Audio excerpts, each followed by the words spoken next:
My wife flew to Phoenix 2 weeks ago to help our son and his new wife move into their dream home. I decided to drive down from Los Angeles to surprise her for our anniversary.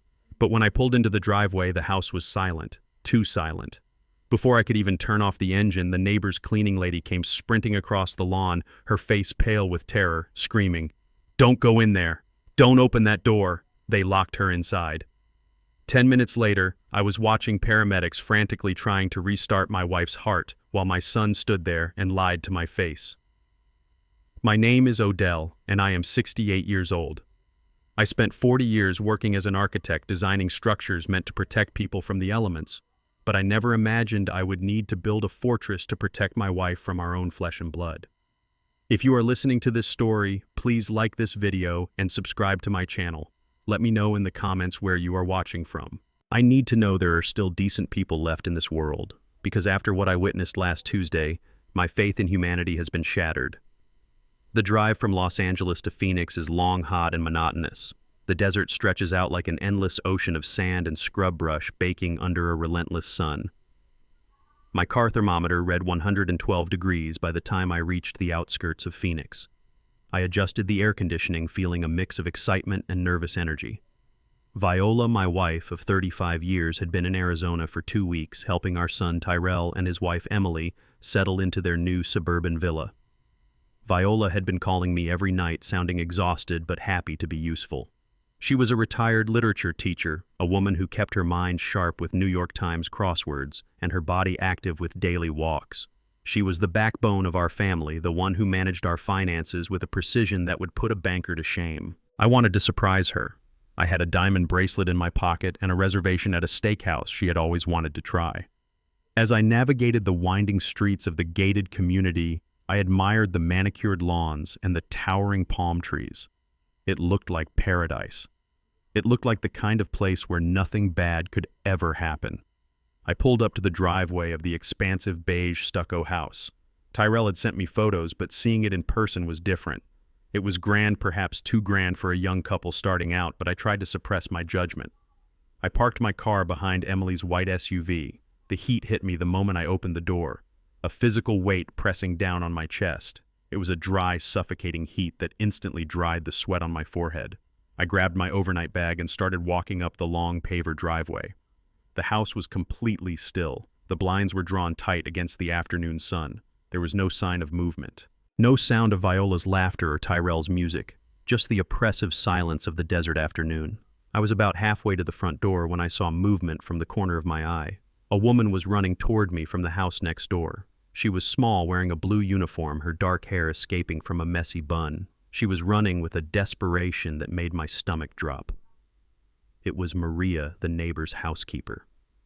I had met her once briefly on a video call when Viola introduced us.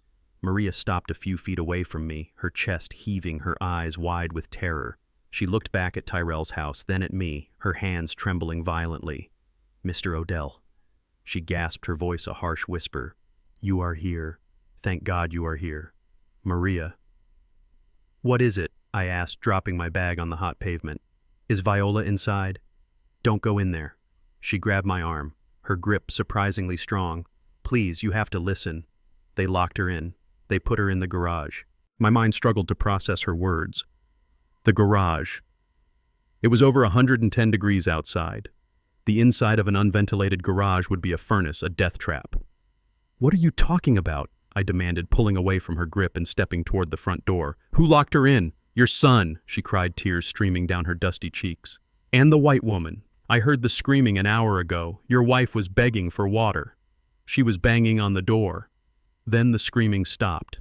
I tried to go over, but the wife threatened to call immigration on me. "Please, sir, she is quiet now. Too quiet."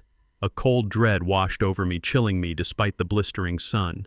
Maria was terrified, risking her own safety to warn me. I didn't ask another question. I didn't wait. I ran. I sprinted the remaining 20 yards to the front door of my son's house. I pounded on the heavy oak wood with my fist, the sound echoing like gunshots in the quiet neighborhood. "Tyrell, Viola." "Open this door!" I roared, my voice cracking with panic. For a long moment there was nothing.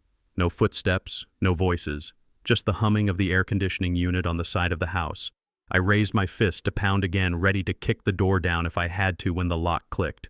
The door opened a crack. Emily stood there, my daughter-in-law. She was wearing a pristine white silk robe, but her face told a different story. She was drenched in sweat, her hair plastered to her forehead. Her eyes were darting around nervously, unable to meet mine. And then the smell hit me. It wasn't the smell of a new home or fresh cooking. It was the sharp chemical sting of bleach. Strong, overpowering bleach, as if someone had just scrubbed a crime scene. "Odell," she said, her voice high and breathless. She forced a smile that looked more like a grimace. "We weren't expecting you. You didn't call." "Where is my wife?" I pushed against the door, but she planted her feet, using her body weight to block the entrance. "She is resting," Emily said quickly. Too quickly. "She had a bad day. You can't come in right now. The house is a mess. We are cleaning." "Move, Emily," I growled, my patience evaporating. "I smell the bleach. I know you are hiding something. Maria told me everything."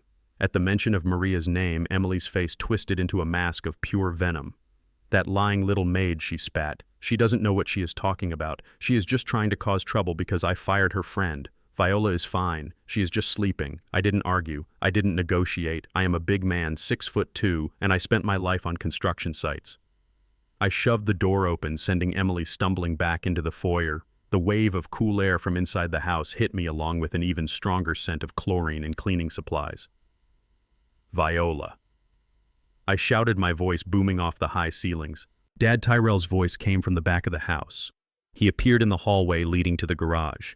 He was shirtless, wearing only basketball shorts, and he looked terrified. He was holding a wet towel in his hands. "Where is your mother?" I demanded, marching toward him. Before he could answer, a low mechanical wail began to rise in the distance, getting louder by the second. Sirens. Someone had called 911.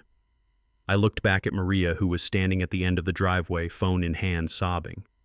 Tyrell looked at the door, then back at me, his eyes filling with tears. "Dad, it was an accident." She fell. He turned and ran back toward the garage door. I followed him, my heart hammering against my ribs like a trapped bird. The door to the garage was open now. The heat that rolled out was physical, a solid wall of superheated air that smelled of gasoline dust and something else. Something human. Tyrell bent down and scooped up a figure lying on the concrete floor. It was Viola. My knees almost gave out. My beautiful, strong Viola looked like a broken doll. Her skin was a terrifying shade of gray, dry and hot to the touch. Her lips were cracked and bleeding. Her clothes were disheveled, stained with dirt and grease from the garage floor. But it was her arms that made me gasp. There were deep purple bruises on her forearms shaped like fingers, and her fingernails were broken and bloody as if she had been clawing at the wood of the door for hours. "Bring her out!" I screamed, grabbing her legs to help Tyrell carry her into the air-conditioned hallway. "Get her out of this oven." We laid her on the cool tile of the living room floor. She was unconscious. Her breathing was shallow and rapid, a terrifying rasping sound. I touched her cheek. It was burning hot, like touching a stove. This wasn't a fall. This wasn't an accident. This was heat stroke. Severe, life-threatening heat stroke. "Water." I barked at Emily, who was standing frozen by the front door. "Get ice and water now." She didn't move.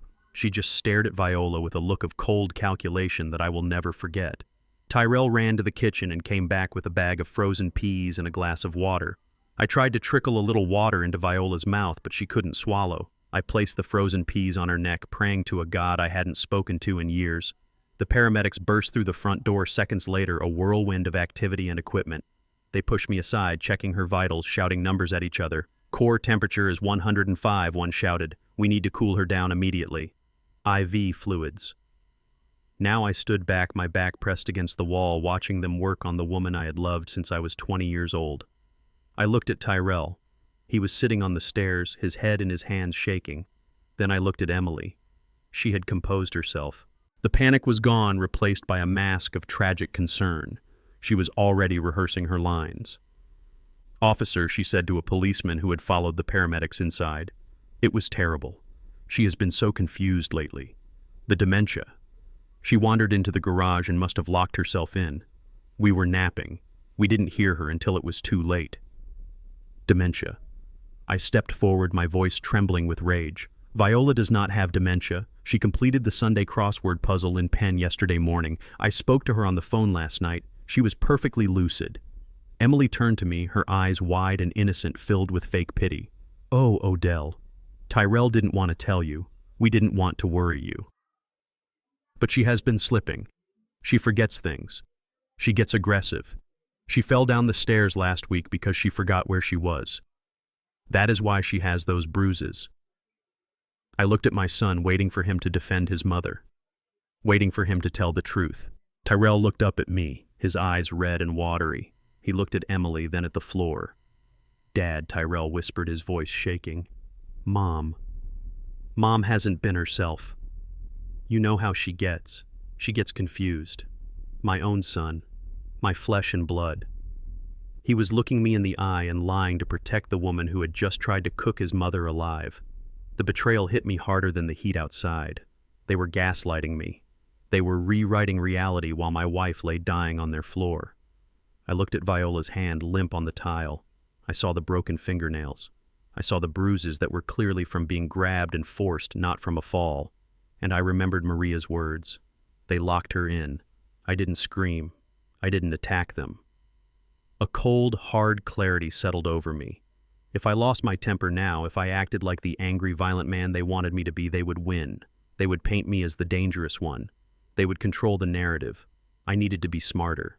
I needed to be the architect. I needed to build a trap so perfect, so inescapable, that they would never see it coming until the bars slammed shut. I took a deep breath, forcing my shoulders to relax. I walked over to the paramedic chief. "Take her to the best trauma center in Phoenix," I said, my voice steady and authoritative. "I will follow you." I turned to Tyrell and Emily. I didn't look at them with anger. I looked at them with the blank stare of a man in shock. "We will talk at the hospital," I said. I walked out of that house, past the smell of bleach and lies, into the blinding sun. As I got into my car, I saw Maria watching from her window. I gave her a small, imperceptible nod. She was my witness. She was the first brick in the wall I was about to build around my son and his wife. They thought they were dealing with a retired old man and his confused wife. They had no idea they had just declared war on a man who knew how to bury secrets and destroy foundations. I started the engine. The game had just begun. The fluorescent lights of the hospital hallway hummed with a sound that felt like a drill boring into my skull. It was a cold, sterile white noise that contrasted violently with the chaos in my mind. I stood outside the trauma room window watching the doctors work on Viola. They had cut away her clothes. Her skin was a mottled map of angry red burns and terrifyingly pale patches. She looked small. My wife, who had marched in civil rights protests and commanded classrooms of unruly teenagers with a single look, now looked like a fragile bird broken by a storm. A doctor stepped out of the room, peeling off latex gloves. He was young, tired, and looked at us with a mixture of pity and professional detachment. I stepped forward, my knees creaking, needing to hear him say she would be all right. "Mr. King," the doctor said, looking at his clipboard, "your wife has suffered severe heat stroke. Her core temperature reached 105 degrees. She has second-degree burns on her arms and legs from contact with a superheated surface, likely the concrete floor. She is severely dehydrated and her kidneys are under significant strain. We have induced a coma to let her body heal. The next 24 hours are critical." Before I could ask a single question, a wail erupted from the plastic chairs behind me. It was Emily. She threw herself into Tyrell's arms, sobbing loudly, a performance worthy of a daytime soap opera. "Oh God, it is all my fault," she cried, her voice echoing down the corridor. "I told her not to go outside. I told her the Arizona sun is dangerous. But she insisted on checking the recycling bins. She gets so confused lately. She must have wandered into the garage and forgotten how to open the door." I felt the blood boil in my veins. It was a physical sensation, a rising heat that started in my stomach and burned its way up to my throat. She was rewriting history in real time. She was painting Viola as a confused old woman who had wandered to her own doom. I looked at Tyrell. He was patting Emily's hair, looking down at her with a sick mixture of guilt and adoration. He was comforting the woman who had locked his mother in an oven. "That is a lie," I said. My voice was low, a rumble of thunder before the storm. Emily stopped crying instantly. She pulled back from Tyrell and looked at me, her eyes red but dry. There were no tears on her face, not a single one. "Odell, please," she said, her voice dropping to a patronizing whisper. We are all upset. You don't know what it has been like these past 2 weeks. Viola has been slipping. She forgets names. She gets lost in the house. Tyrell and I have been so worried. She is lying, Tyrell, I said, turning my gaze to my son. Tell the doctor the truth. Tell him about the locks. Tell him about the bleach. Tyrell looked at the doctor, then at Emily. I saw the conflict in his eyes, the war between the boy I raised and the weak man he had become. Emily squeezed his hand. I saw her nails dig into his skin, a sharp, silent warning. Dad, Tyrell said, his voice cracking. Mom has been having trouble. She gets confused. Emily is right. It was an accident. I gripped the metal rail of the hospital bed so hard my knuckles turned the color of bone. I wanted to reach out and shake him. I wanted to scream that he was a coward. But I saw the way the doctor was looking at me. He was looking at the angry, shouting black man. He was looking at the hysterical husband. If I lost control now, I would be the one sedated. I would be the one removed by security. I forced my hands to open. I forced my breathing to slow. I had to be the architect. I had to look at the structure of their lie and find the weak point. I am going to get some coffee, I said, turning my back on them. I walked down the hall, counting my steps, forcing myself not to look back at the monsters wearing the faces of my family. I didn't go to the cafeteria. I walked around the corner and waited. I watched them from the reflection in a glass partition. They sat down. Emily immediately stopped acting. She pulled a compact mirror from her purse and checked her makeup. Tyrell sat with his head in his hands. He had placed Emily's designer handbag on the chair between them. Suddenly, a muffled buzzing sound came from the bag. It was a rhythmic vibration, insistent and familiar. It wasn't the short buzz of a text message. It was a phone call. And I knew that buzz. I knew the pattern.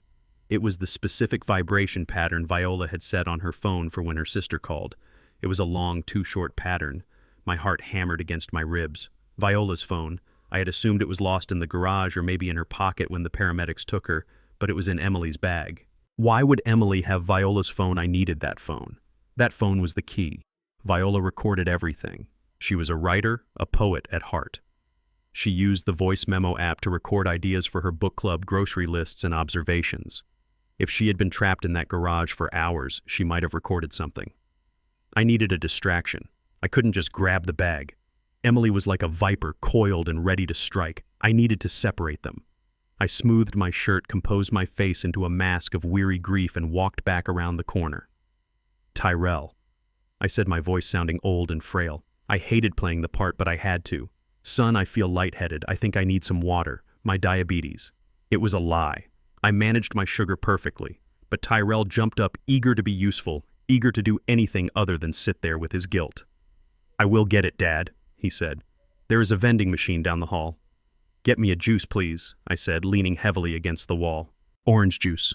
I will come with you, babe, Emily said, starting to rise. She didn't want to leave him alone with me. No, stay here, I said, putting a hand on my chest. In case the doctor comes back. I don't want to be alone if she wakes up. Emily hesitated. She looked at Tyrell, then at me. She weighed the risk. She decided I was a harmless, sick old man. Okay, she said, sitting back down. Hurry back, Ty. Tyrell jogged down the hall. Now it was just me and Emily. And the bag. I sat down next to her. The perfume she wore was expensive and cloying, masking the lingering scent of bleach she carried. Emily, I said softly. I am sorry, I yelled. I am just scared. She turned to me, a smirk playing on her lips. It is okay, Odell. We know you are under a lot of stress. It is hard when the mind starts to go. We can talk about long-term care options later. She was already planning my institutionalization. The sheer audacity of it almost made me smile. Do you have a tissue? I asked, sniffing loudly. I think I am going to cry. She sighed an impatient, heavy sound. She reached into her bag. As she rummaged for a tissue, I saw it, the edge of Viola's rose gold iPhone case. Here, she said, shoving a tissue at me. I took it and wiped my eyes. Then I pointed down the hall past her shoulder. Is that the chaplain? Emily turned her head to look. In that split second, my hand moved with the speed of a man half my age. I reached into the open bag, my fingers closing around the cold metal of the phone. I slid it out and into the deep pocket of my slacks in one fluid motion. No, "That is just a nurse," Emily said, turning back. She didn't notice. She was too busy looking for a priest to absolve her of sins she didn't believe in. Tyrell returned with the juice. I drank it slowly, my hand resting on the phone in my pocket. It felt like a hot coal. I needed to check it. I needed to know what was on it. "I am going to the restroom," I said. I locked myself in the stall of the men's room. My hands were shaking so bad I almost dropped the device. I pressed the home button. The screen lit up. A picture of me and Tyrell at his college graduation smiled back. I swiped up to enter the passcode. It was our anniversary, 061288. I typed it in. Incorrect passcode. I frowned. Viola never changed her passcode. I tried her birthday, 041559. Incorrect passcode. I tried Tyrell's birthday, 092291. Incorrect passcode. iPhone is disabled for 1 minute. I stared at the screen, my reflection dark and distorted in the glass. Viola didn't change her code. Someone else did. Someone who wanted to control who she talked to. Someone who wanted to lock her out of her own life before they locked her in that garage. Emily. This wasn't just a physical assault, this was a systematic takeover. They had isolated her. They had cut her off. And now I held the proof of their control in my hand, but I couldn't access it. It was a brick. A locked vault containing the last hours of my wife's consciousness. I put the phone back in my pocket. I couldn't put it back in the bag. They would know I took it eventually, but by then I hoped to be gone. When I returned to the waiting room, 2 police officers were standing there talking to Emily and Tyrell. My stomach dropped. They were taking statements. "This is the husband," Emily said, pointing a manicured finger at me as I approached. "Officer Miller," the taller cop said, nodding at me. "We are just following up on the 911 call. We understand there was an incident at the residence." "Yes," I said, stepping forward. "My wife was locked in the garage." "These two," Officer Emily interrupted, her voice smooth as silk. "My father-in-law is very upset. As we told you, Viola has been suffering from dementia. She wanders. She locked herself in. We were napping.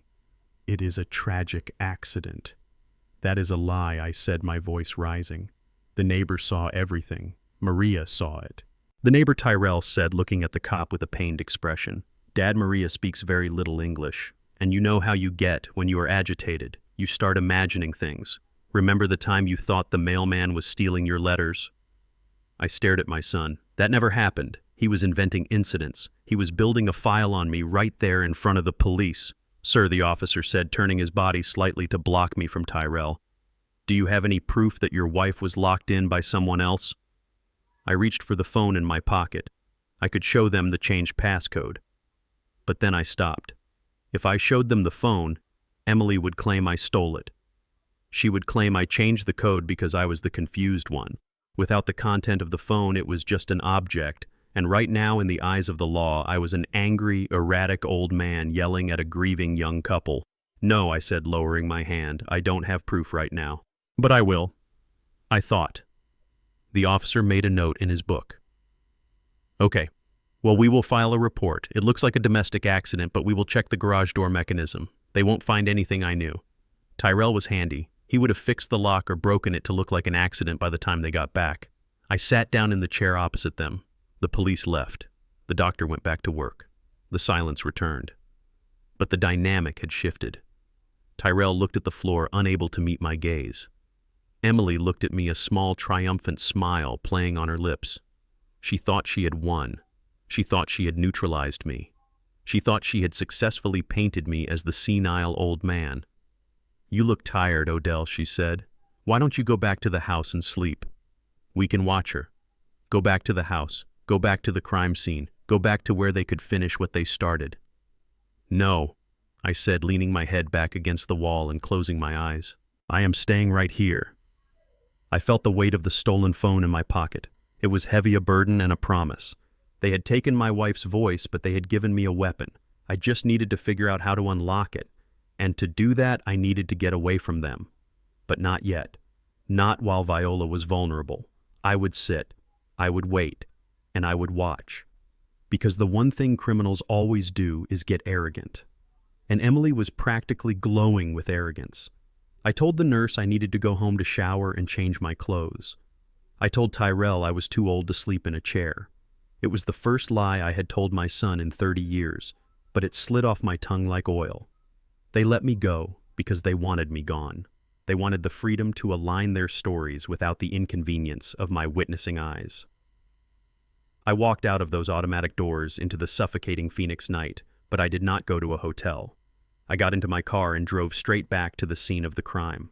The gated community was quiet when I arrived. The streetlights cast long, artificial shadows over the perfect lawns. I parked 3 houses down from my son's villa, avoiding the driveway where the police tape should have been, but wasn't.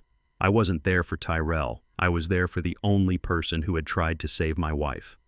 I walked to the neighbor's service entrance. The house was dark, but I saw a faint light in the small window near the kitchen. I knocked on the heavy wood. Silence answered me.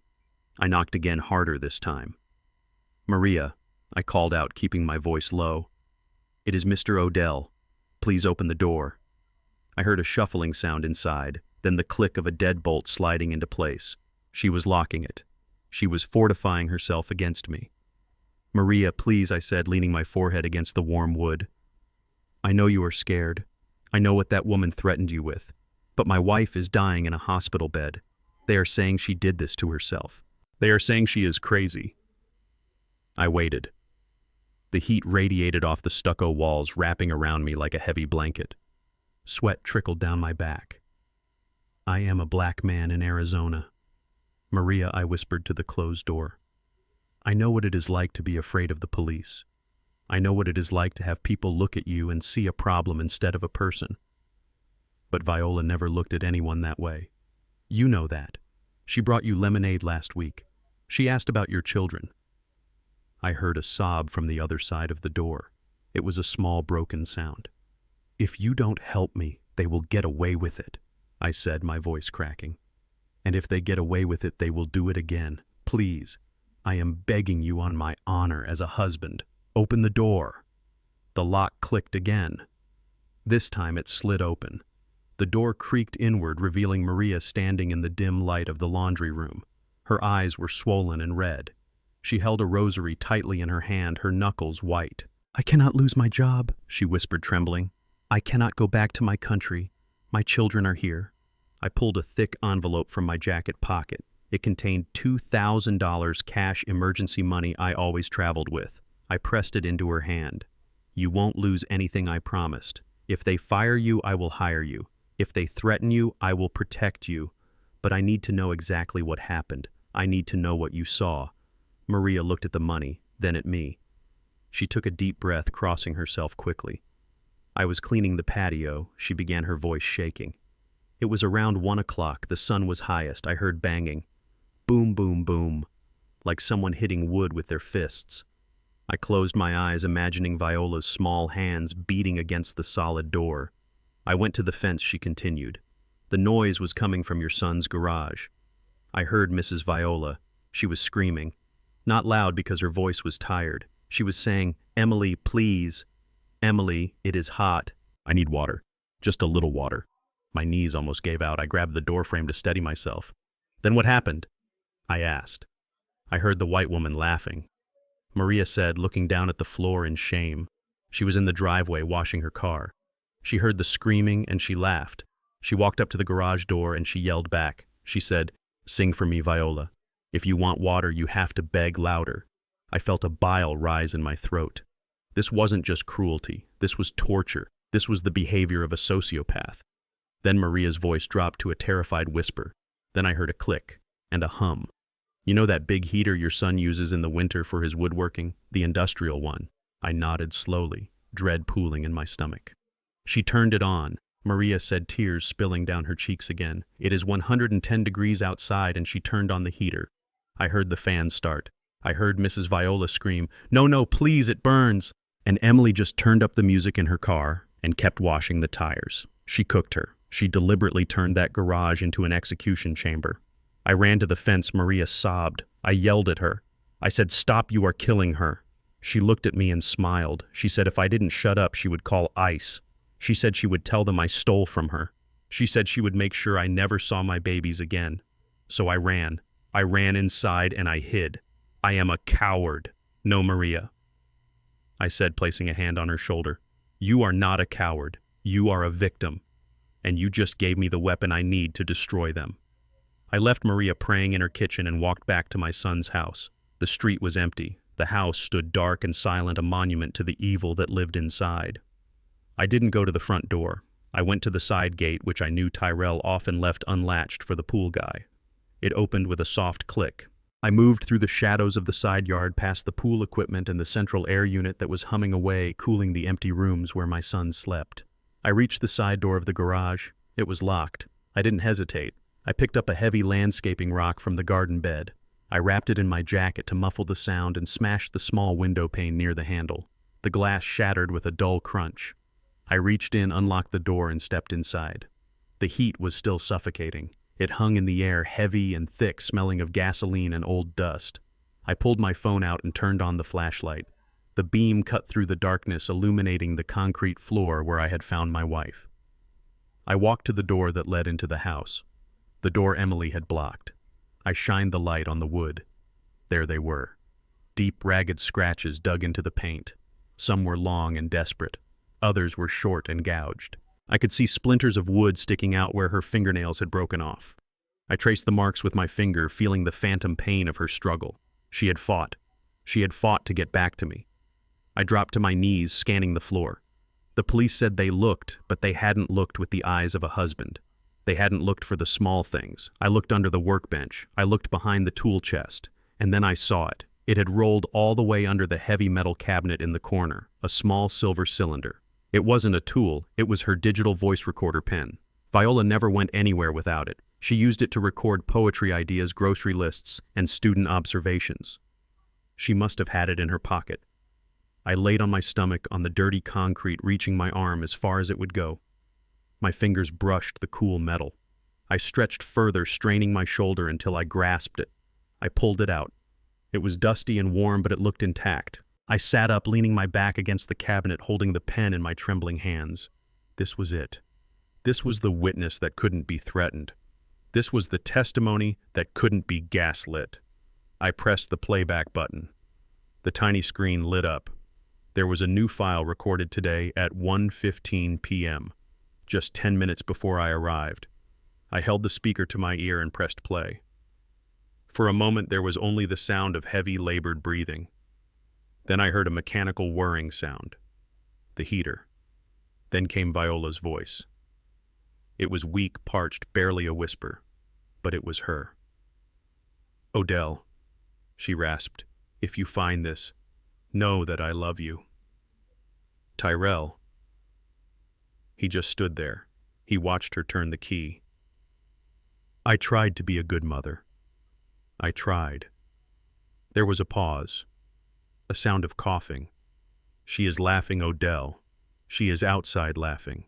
She wants the house. She wants the money. Don't let them have it. Don't let them hurt you. Run, Odell. Run."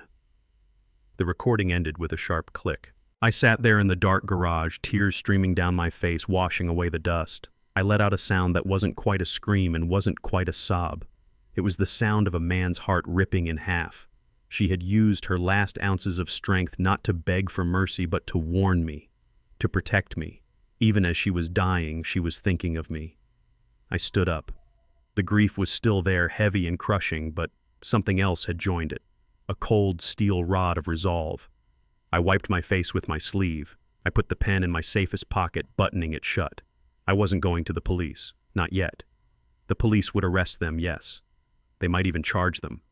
But lawyers would get involved. Deals would be made. They might get manslaughter. They might get out in 5 years. No, that wasn't enough. For what they did to Viola, prison was too kind.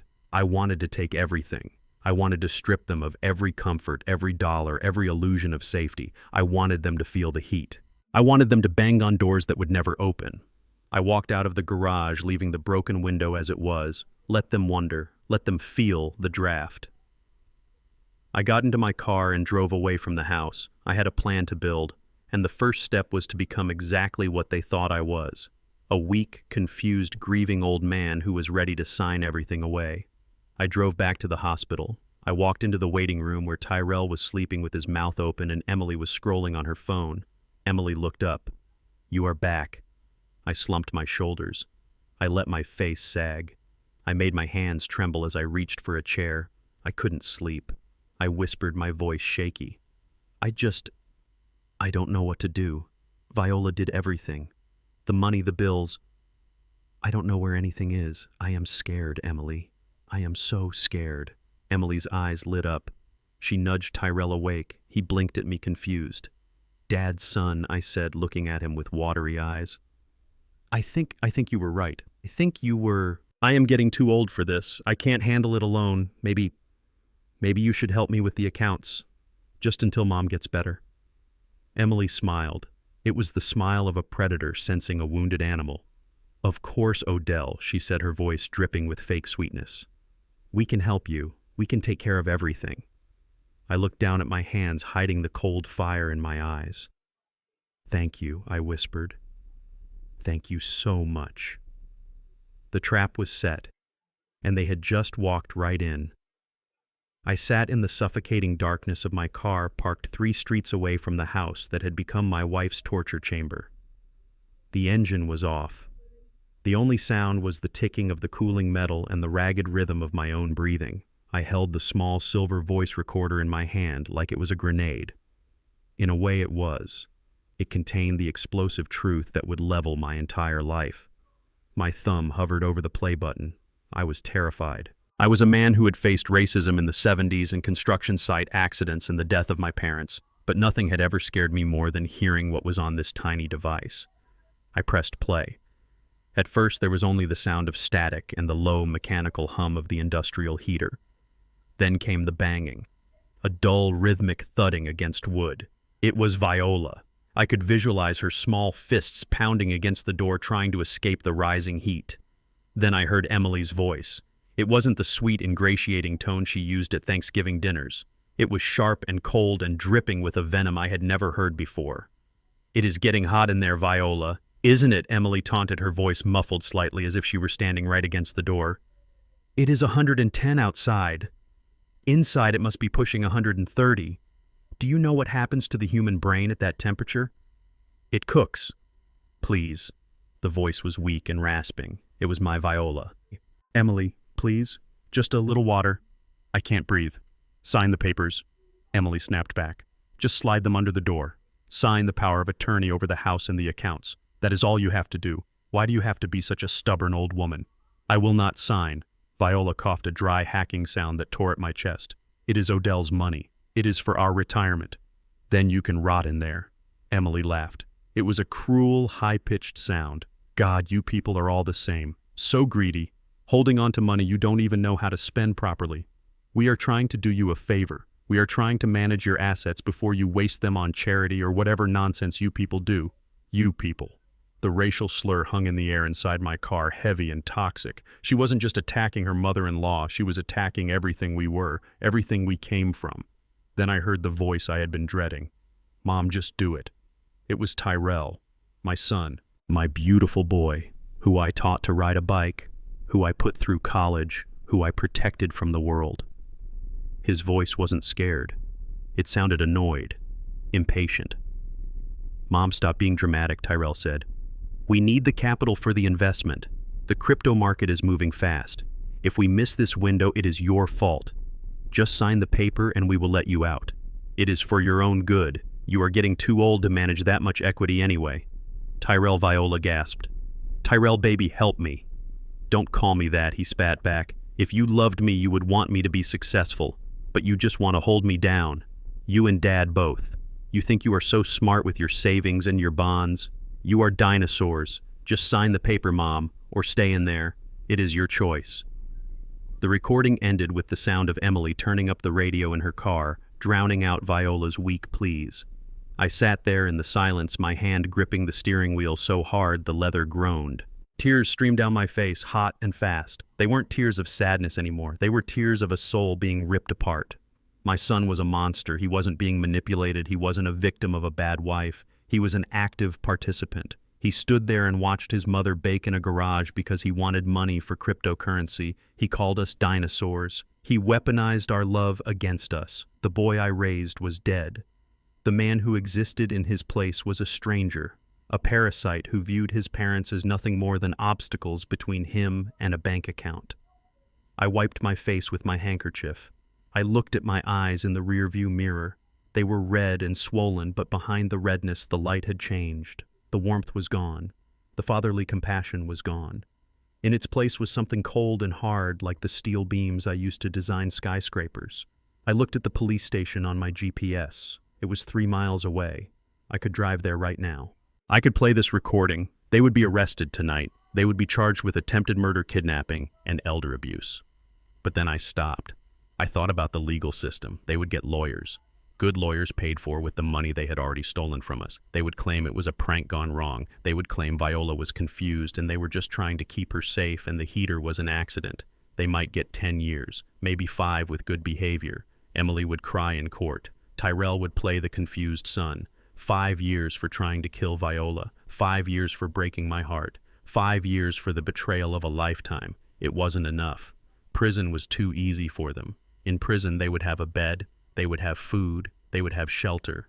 They wanted my money. They wanted my security. They wanted the life I had built with 40 years of sweat and sacrifice. If I went to the police now, I would get justice, but I wouldn't get satisfaction. I wouldn't get retribution. I put the car in gear, but I didn't turn toward the police station. I turned back toward the hospital. I wasn't going to arrest them. I was going to destroy them. I was going to let them think they had won. I was going to feed their greed until it choked them. I was going to build a trap so elaborate and so devastating that when the floor finally fell out from under them, they would wish they were in prison. I looked at my reflection one last time. Goodbye, Odell, the loving father. Goodbye, Odell, the provider. Welcome, Odell, the architect of ruin. I drove with a steady hand, my heart beating a slow, rhythmic drum of war. I pulled into the hospital parking lot and parked in the same spot. I checked my face. I needed to look broken. I needed to look like a man who had lost his fight. I let my shoulders slump. I rubbed my eyes until they were raw. I practiced a tremor in my hand.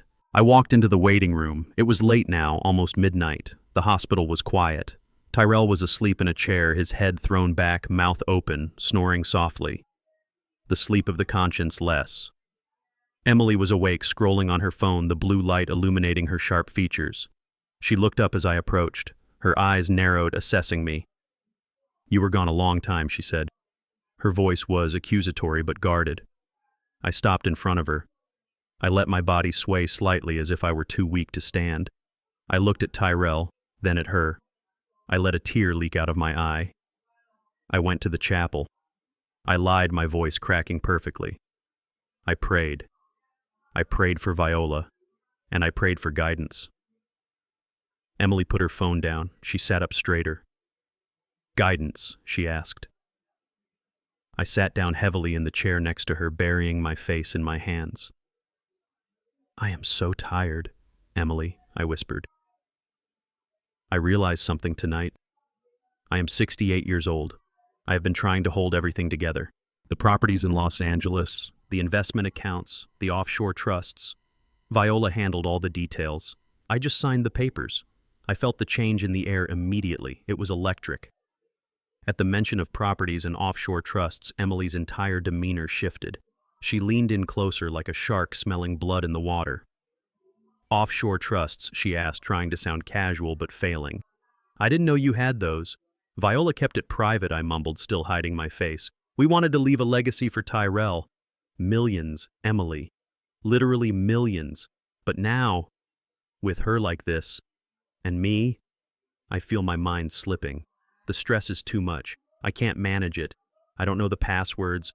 I don't know the account numbers. I am afraid the government will take it all if I don't secure it." I peeked through my fingers. Emily's eyes were wide, dilated with pure, unadulterated greed. She nudged Tyrell hard in the ribs. He snorted and woke up blinking.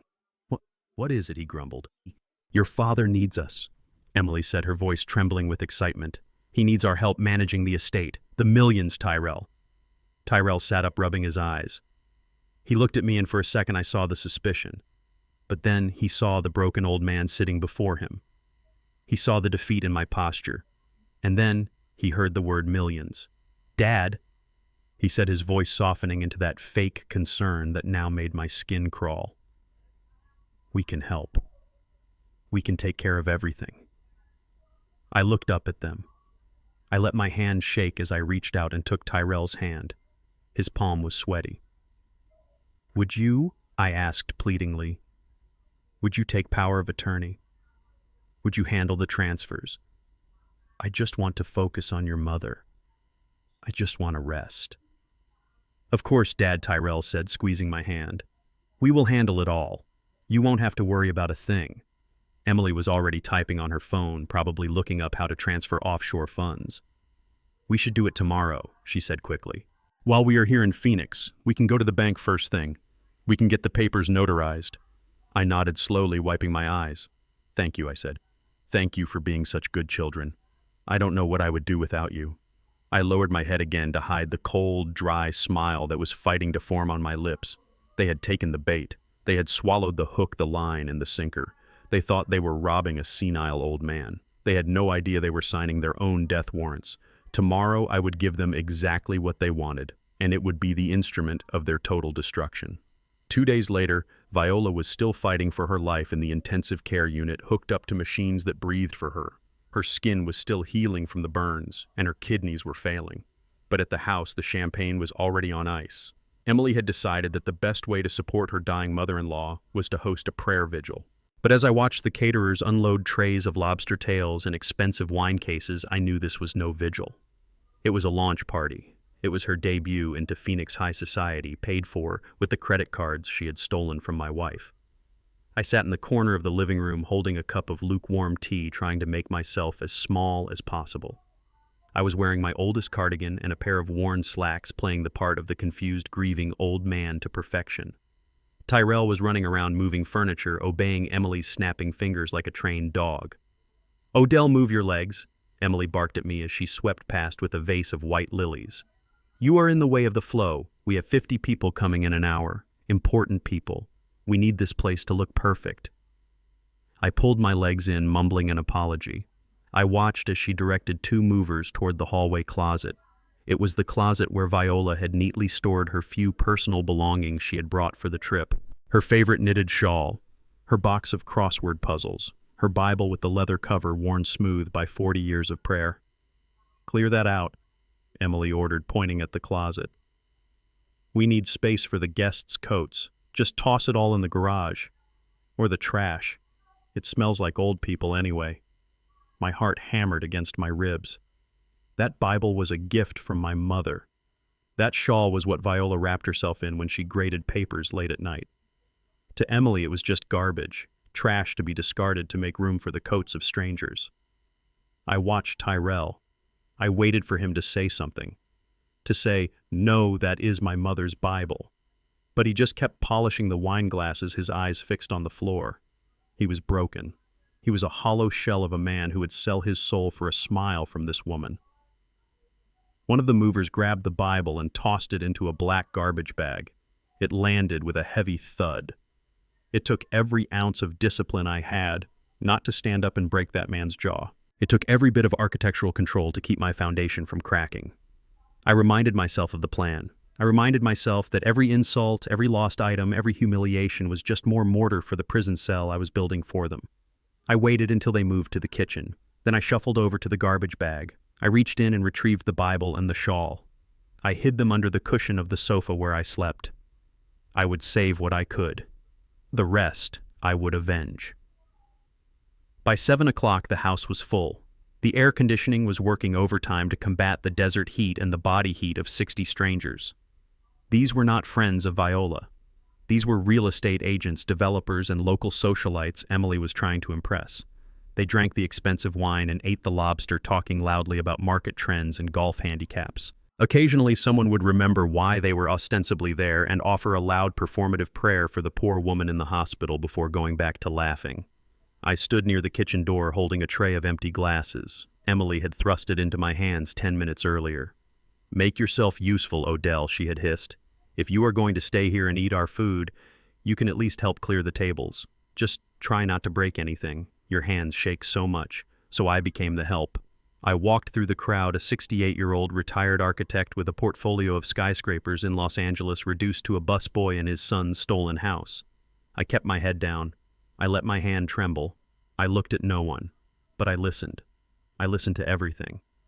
I was clearing a table near the patio doors when a tall woman in a red dress approached Emily.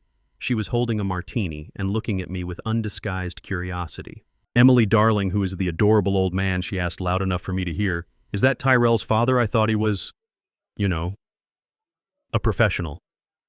I froze, waiting for Emily's answer. I waited for her to claim me, to say, "Yes, that is my father-in-law. He is grieving." Emily laughed, a light tinkling sound that made my skin crawl. She put a hand on the woman's arm and lowered her voice, but not enough. "Oh, him, no, goodness, no. That is just Odell. He is, well, he used to be the family gardener back in Los Angeles. We brought him out here because he has nowhere else to go. He is a bit senile, poor thing. We let him stay and help out. It makes him feel useful." The gardener. I stood there, the tray heavy in my hands, staring at the polished travertine floor. I was the man who paid for Tyrell's college tuition. I was the man who paid the down payment on their first car. I was the man who had secretly transferred millions into a trust for their future. And she erased me. She stripped me of my profession, my history, and my dignity in a single sentence just to avoid the embarrassment of having a black father-in-law who wasn't wearing a tuxedo. "Oh, that is so charitable of you," the woman cooed, looking at me with pity. "You are a saint, Emily. Taking in the help like that. I am just trying to do the Lord's work." Emily sighed, sipping her wine. "It is a burden, of course, but we have to be kind to the less fortunate, even if they are a bit slow." I turned away, my face burning with a shame that wasn't mine to carry. I walked into the kitchen and set the tray down. My hands were shaking for real now, not acting. I wanted to scream. I wanted to tell them I owned the company that built the office tower downtown. I wanted to tell them I had more money in my checking account than they had in debt. But I swallowed the rage. I swallowed it like broken glass. Let them think I am the gardener, I thought. Let them think I am slow. No one notices the gardener. No one suspects the gardener is digging a grave. I needed air. The house was suffocating, filled with the smell of expensive perfume and moral rot. I slipped out of the kitchen and down the hallway toward the guest room where I was staying. But as I passed the master bedroom, the door was slightly ajar. I heard voices. It wasn't Tyrell. Tyrell was in the living room trying to network with a banker. This voice was deeper, smoother, a voice I didn't recognize. "Baby, you have to relax. You are tense." I stopped. I knew I should keep walking, but the instinct that had kept me alive on dangerous job sites kicked in. I stepped closer to the door, pressing my ear against the gap. "I can't relax," Brad Emily's voice whispered. It was breathless, excited. "The old man is creeping me out. He just stares. And Tyrell is being a whiny mess. He keeps crying about his mom. It is pathetic." I peered through the crack. The master bedroom was dimly lit by the bedside lamps. I saw Emily. She was sitting on the edge of the bed, her dress hiked up to her thighs. Standing between her legs was a man.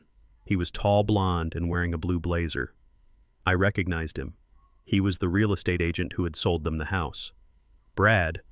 "Don't worry about Tyrell," Brad said, running his hands up her arms. "Once the old lady kicks the bucket and you get the old man to sign over the trust, we are gone." I held my breath. I pulled my phone from my pocket and hit record.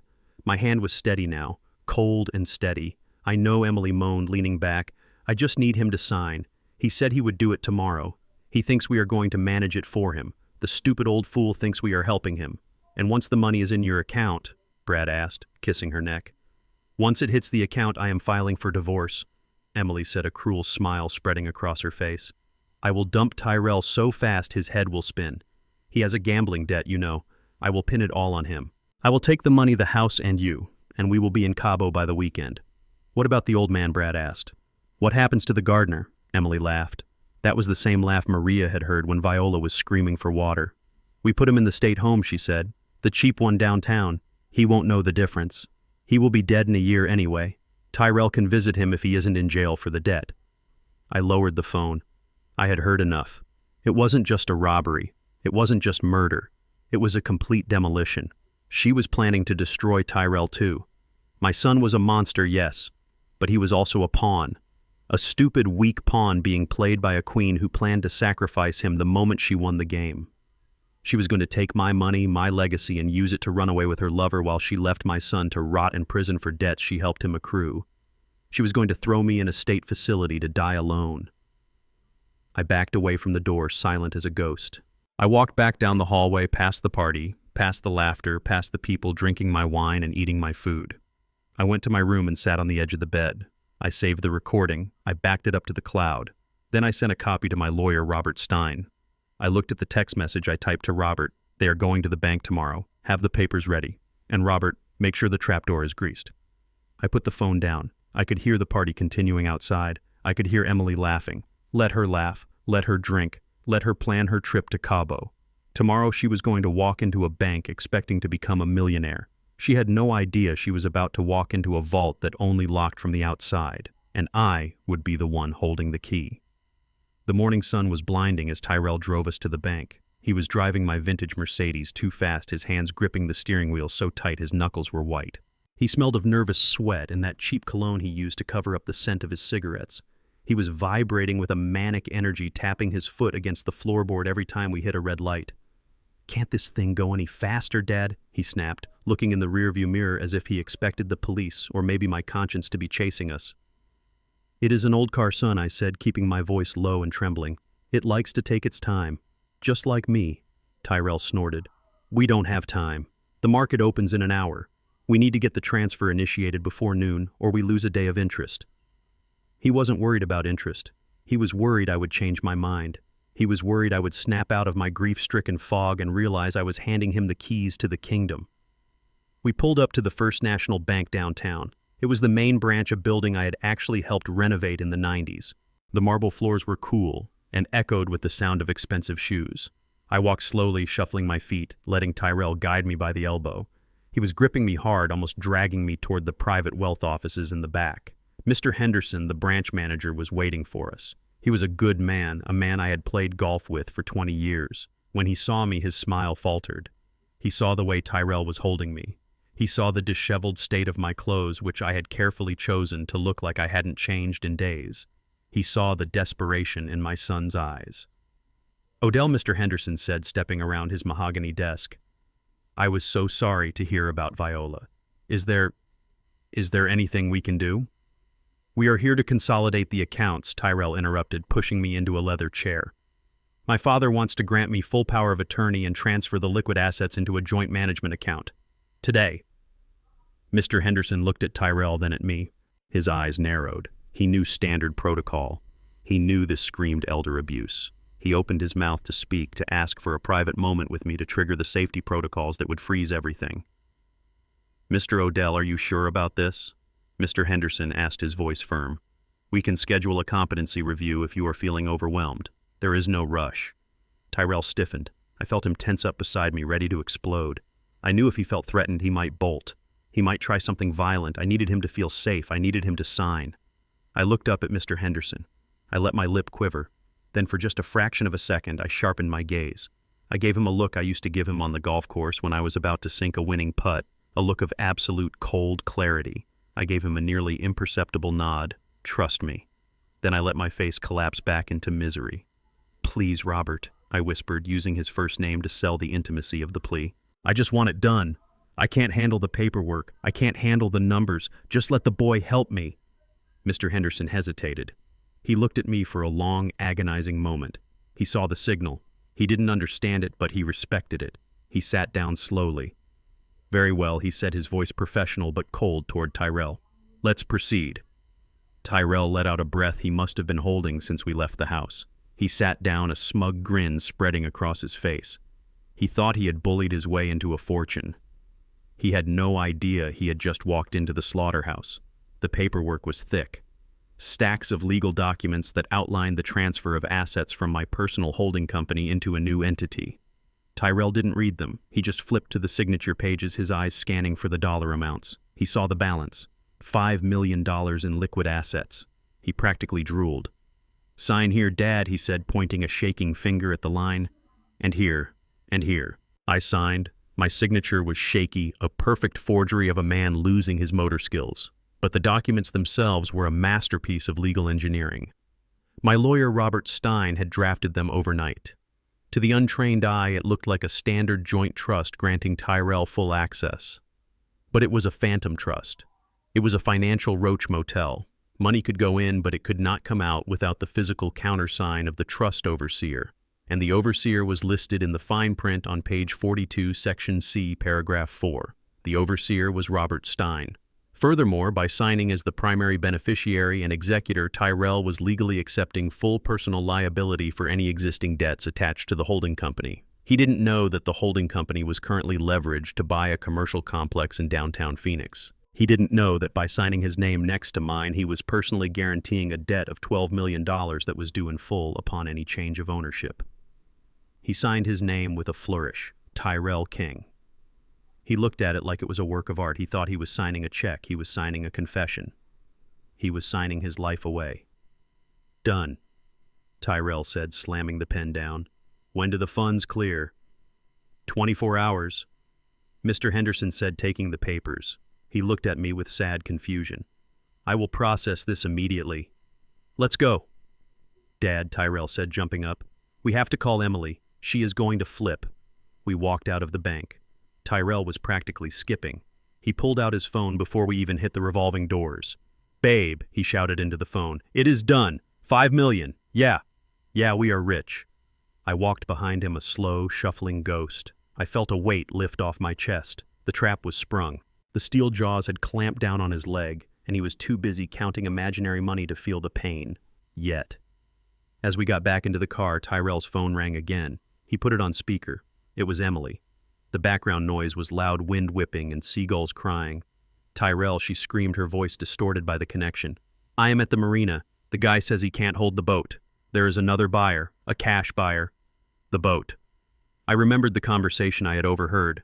They wanted to run to Cabo. Tell him to wait, Tyrell said, starting the car. The money hits tomorrow. He won't wait, Emily shrieked. He wants a deposit now, a big one, 50,000. I tried using the black card you gave me, Viola's card, but it declined. It says over limit. Tyrell looked at me, panic flaring in his eyes. He had the millions on paper, but he didn't have a dime in his pocket yet. Dad, he said, turning to me. Mom's card. The Black Centurion. Do you know why it declined? I looked at him blankly. I think I lowered the limit last year, I mumbled. To protect her. She was buying strange things online. Call them, Emily yelled through the phone. Call the bank, Odell. Raise the limit. We need that boat. It is an investment, Tyrell. We can live on it. We can disappear on it. She didn't say disappear. She meant flee. She meant run away from the murder she thought she had committed. Tyrell looked at me. Dad, please. It is for an investment. Emily found a great deal. We can flip it. Make a profit for the trust. Lies on top of lies. I took the phone from Tyrell. I looked at the contact name. Wife. Hello, Emily, I said, my voice weak. Odell, she snapped. Fix the card. Now. Or do I need to remind you that your wife is in the hospital because you couldn't take care of her? The threat was subtle but clear. Do what I say, or we pull the plug. Do what I say, or she suffers. Okay, I said softly. Okay, Emily. I want you to be happy. I want you to have the boat. I pulled out my own phone. I dialed the concierge number on the back of my own black card, the one linked to the same master account as Viola's. Yes, hello, I said when the operator answered. This is Odell King. Security code Alpha 9 Victor. Yes. I need to authorize a large transaction on the secondary card ending in 4402. Yes. A boat dealership. Please raise the single transaction limit to 500,000. Yes. Immediate effect. Thank you. I hung up. I looked at Tyrell. It is done, I said. Buy the boat. Tyrell cheered. He high-fived the steering wheel. Emily squealed on the other end of the line. They thought I was giving them a gift. They thought I was a fool. But I knew the law. I knew that by using that card to purchase a vehicle for flight after signing the trust documents that made Tyrell liable for the estate's debts, they were committing wire fraud and embezzlement. And because the card was technically in Viola's name and she was incapacitated, unauthorized use of it for a luxury item while she was dying was a felony enhancement. Buy the boat, Emily, I thought as Tyrell sped out of the parking lot. Buy the biggest, fastest boat you can find. It will make a beautiful piece of evidence in the forfeiture hearing. I leaned my head against the cool glass of the window and watched the city of Phoenix blur by. I was tired. I was so tired, but I couldn't rest. Not yet. The financial cage was built. Now I had to make sure they stepped all the way inside and locked the door behind them. We drove back to the house. The mood in the car was celebratory. Tyrell turned up the radio. He was tapping his fingers on the console, already spending the money in his head. "Hey, Dad," he said, glancing at me. "Maybe we should look at getting you a new place, too. You know, something with assisted living. A nice place, with nurses." I looked at my son. He was already planning to discard me. He had the money, or so he thought, and now I was just loose ends. "That sounds nice, son," I whispered. "Just wait, Tyrell. Just wait. You are going to get exactly the home you deserve. It will have bars on the windows and a toilet in the corner of the room, and I will be the one who designed it." I stood by the hospital window watching the sun rise over the Phoenix skyline, painting the desert in hues of violent orange and bruised purple. It was the third day since the incident, the third day of the coma. The machines breathing for Viola clicked and hissed a rhythmic mechanical lullaby that had become my entire world. Tyrell was asleep in the chair next to the bed, his head lolling to the side, a line of drool escaping his mouth. He looked innocent when he slept. It was a lie. Even in sleep, he was the man who watched his mother claw at a wooden door until her fingers bled. Suddenly, the rhythm of the heart monitor changed. The steady beep sped up, becoming a frantic staccato. I turned. Viola's eyes were open. They were wide, unseeing, and filled with a primal terror that stopped my heart. She wasn't looking at me. She was looking at the ceiling, gasping against the ventilator tube. Her hands flew up, thrashing against the restraints the nurses had applied to keep her from pulling out the lines. "Viola," I said, rushing to her side. "Baby, I am here." Tyrell woke with a start. He jumped up, rubbing his eyes. Mom, you are awake." He leaned over the bed, his face entering her line of sight. The reaction was immediate and violent. Viola's eyes locked onto Tyrell's face. She let out a sound around the tube, a muffled, gurgling scream that shook her entire body. She thrashed wildly, bucking her hips off the mattress, trying to scramble backward away from him. Her eyes were wide with pure, unadulterated horror. She saw the monster. She saw the jailer. "Mom, calm down," Tyrell said, reaching out to hold her shoulders. "It is me." "It is Tyrell." His touch was the match in the powder keg. Viola flailed, hitting him with a closed fist right in the jaw. It was a weak blow, but it was fueled by hatred. The alarms on the monitors began to wail. "Get away from her," I roared, shoving Tyrell back. He stumbled, crashing into the tray table. "She is panicking," Tyrell shouted. "She doesn't know who I am." "She knows exactly who you are," I thought. "She remembers the garage." Nurses burst into the room preparing sedatives. I knew I had seconds. If they sedated her now, she might go back under and never come back. Or worse, she might wake up later and tell them everything before I was ready. Before the trap was fully sealed. I needed her to be awake, but I needed her to be silent. I leaned over her, blocking her view of Tyrell. I put my face inches from hers. I gripped her hand, squeezing it in a specific pattern. 3 hard squeezes, 1 soft. It was a signal we developed 40 years ago when we were dating in secret and I would sneak her out of her parents' house. "Viola, look at me," I whispered, my voice fierce and low. "Look at Odell. The foundation holds. Do you hear me? The foundation holds." It was our phrase. It was what I told her when we lost our first baby. It was what I told her when I lost my job in the recession. It meant we are still standing. It meant I have a plan. Viola stopped thrashing. Her chest heaved. Her eyes searched mine, finding the cold steel resolve behind my tears. She blinked. Once. Twice.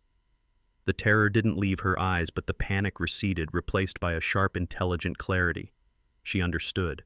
She looked past my shoulder at Tyrell, who was standing by the door, looking terrified. She looked at the door where Emily was just entering, holding a coffee cup, her eyes wide with fake concern. Viola looked back at me. She squeezed my hand. 3 hard, 1 soft. She was back. And she was ready to play her part. The doctor removed the ventilator tube an hour later. Viola coughed, her throat raw and dry. She looked small in the bed, frail and broken. Emily and Tyrell stood at the foot of the bed, holding hands, presenting a united front of concern. They were waiting to see if she remembered.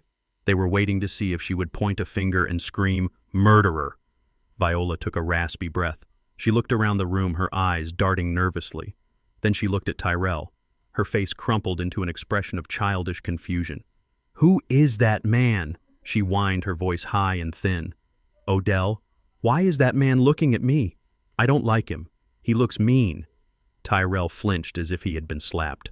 "Mom, it is me." "Tyrell, your son." "No." Viola said, shaking her head frantically. No, I don't have a son that big. My baby is little. Where is my baby? Then her eyes landed on Emily. A strange transformation came over my wife's face. She softened. She smiled, a vacuous, empty smile. Emmy, she cooed. Is that you, Emmy? You brought the water. You said you would bring the water. Emily froze.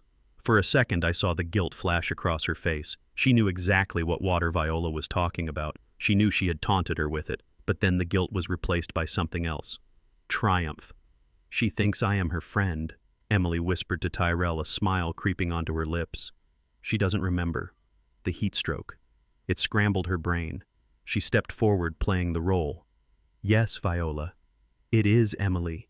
I am here. Viola reached out, grabbing Emily's hand and clutching it to her chest. Oh, Emmy, I was so hot. But you are here now. Don't let the bad man hurt me. She pointed a shaking finger at Tyrell. Make him go away. It was a masterclass in acting. Viola was using their own narrative against them. They wanted her to be confused. They wanted her to be senile. So she gave them exactly what they wanted. She isolated Tyrell, rejecting him while clinging to Emily, making Emily feel safe, making Emily feel in control. I turned away, pretending to wipe a tear, but really hiding a smile of dark admiration. My wife was a warrior. She had identified the leader of the pack, and she was neutralizing her by feeding her ego. The doctor came in later that afternoon. He ran cognitive tests. Viola failed them all on purpose. She didn't know the year. She didn't know the president. She said she was 30 years old. It appears the heat stroke caused significant neurological damage, the doctor said gravely, looking at his clipboard. This level of regression and confusion, it is likely permanent. She will require 24-hour care. She cannot be left alone. Emily nodded, her face the picture of tragic acceptance. We understand, doctor. We will take her home. We will take care of her. It is what family does. I saw the look she shot Tyrell. It was a look of pure victory. They had won. The witness was discredited. The victim was now a dependent invalid. They had the power of attorney. They had the millions I had promised. And now they had the perfect excuse to control every aspect of our lives. But they didn't know about the button camera I had sewn into the collar of my cardigan. They didn't know that every word, every lie, every fake tear was being recorded in high definition. We brought Viola back to the house 2 days later. The house still smelled faintly of the chemicals Emily had used to clean the garage, but they had masked it with vanilla candles. They put Viola in the guest room on the first floor. It was a small room with no windows, just a single door. A cell. The reality of caring for an invalid hit Emily within hours. She had fired the nurse I offered to hire, saying they couldn't trust strangers in the house. The truth was, she didn't want witnesses, but that meant she had to do the work. I sat in the living room pretending to read a newspaper, my finger hovering over the record button on the remote control for the camera hidden on my chest. It was lunchtime. Emily came out of the kitchen holding a bowl of oatmeal. She looked exhausted and furious. Her hair was messy and she wasn't wearing makeup. Eat this, she snapped, marching into Viola's room. I followed, standing quietly in the doorway. Viola sat up in bed, looking at the bowl with distaste. She played the part of the petulant child perfectly. I don't want it, she whined. It is cold. I want ice cream. Shut up and eat it, you old hag, Emily hissed, slamming the bowl down on the bedside table. You think I want to be here feeding you slop? I should be on a boat in Cabo right now. She scooped up a spoonful of the thick gray oatmeal and shoved it toward Viola's mouth. Viola turned her head and the oatmeal smeared across her cheek and onto the pillowcase. Emily exploded. She slapped Viola's hand hard. The sound was sharp and sickening. Look what you made me do, she screamed. You are disgusting. You are a useless waste of space. Do you know that? Your son hates you. I hate you. We are just keeping you alive until the money clears. She grabbed a rough towel and scrubbed the oatmeal off Viola's face, scrubbing so hard I saw Viola's skin turn red. Open your mouth, Emily ordered, grabbing Viola's jaw and squeezing it. Eat it or I will put you back in the garage. Viola opened her mouth, tears leaking from her eyes. She swallowed the oatmeal, gagging slightly. Good girl, Emily sneered. See? Was that so hard? Just die already, Viola. Do us all a favor and just die. I stood in the hallway, my heart pounding a slow, heavy rhythm against my ribs. The camera had caught it all. The slap, The threat, the verbal abuse. It was perfect. It was horrifying. It was the final nail in her coffin. I walked back to the living room, my hands trembling with a rage I could barely contain. I wanted to go in there and tear her apart. I wanted to burn this house to the ground, but I couldn't. Not yet. The trap wasn't finished. I needed more. I needed them to commit the financial crimes. I needed them to sign the final papers. Tyrell walked in a moment later holding a beer. He looked at me, then toward his mother's room. "How is she?" he asked, indifferent. "She is eating," I said, my voice flat. "Emily is taking good care of her." Tyrell nodded, taking a sip of beer. "Good. That is good.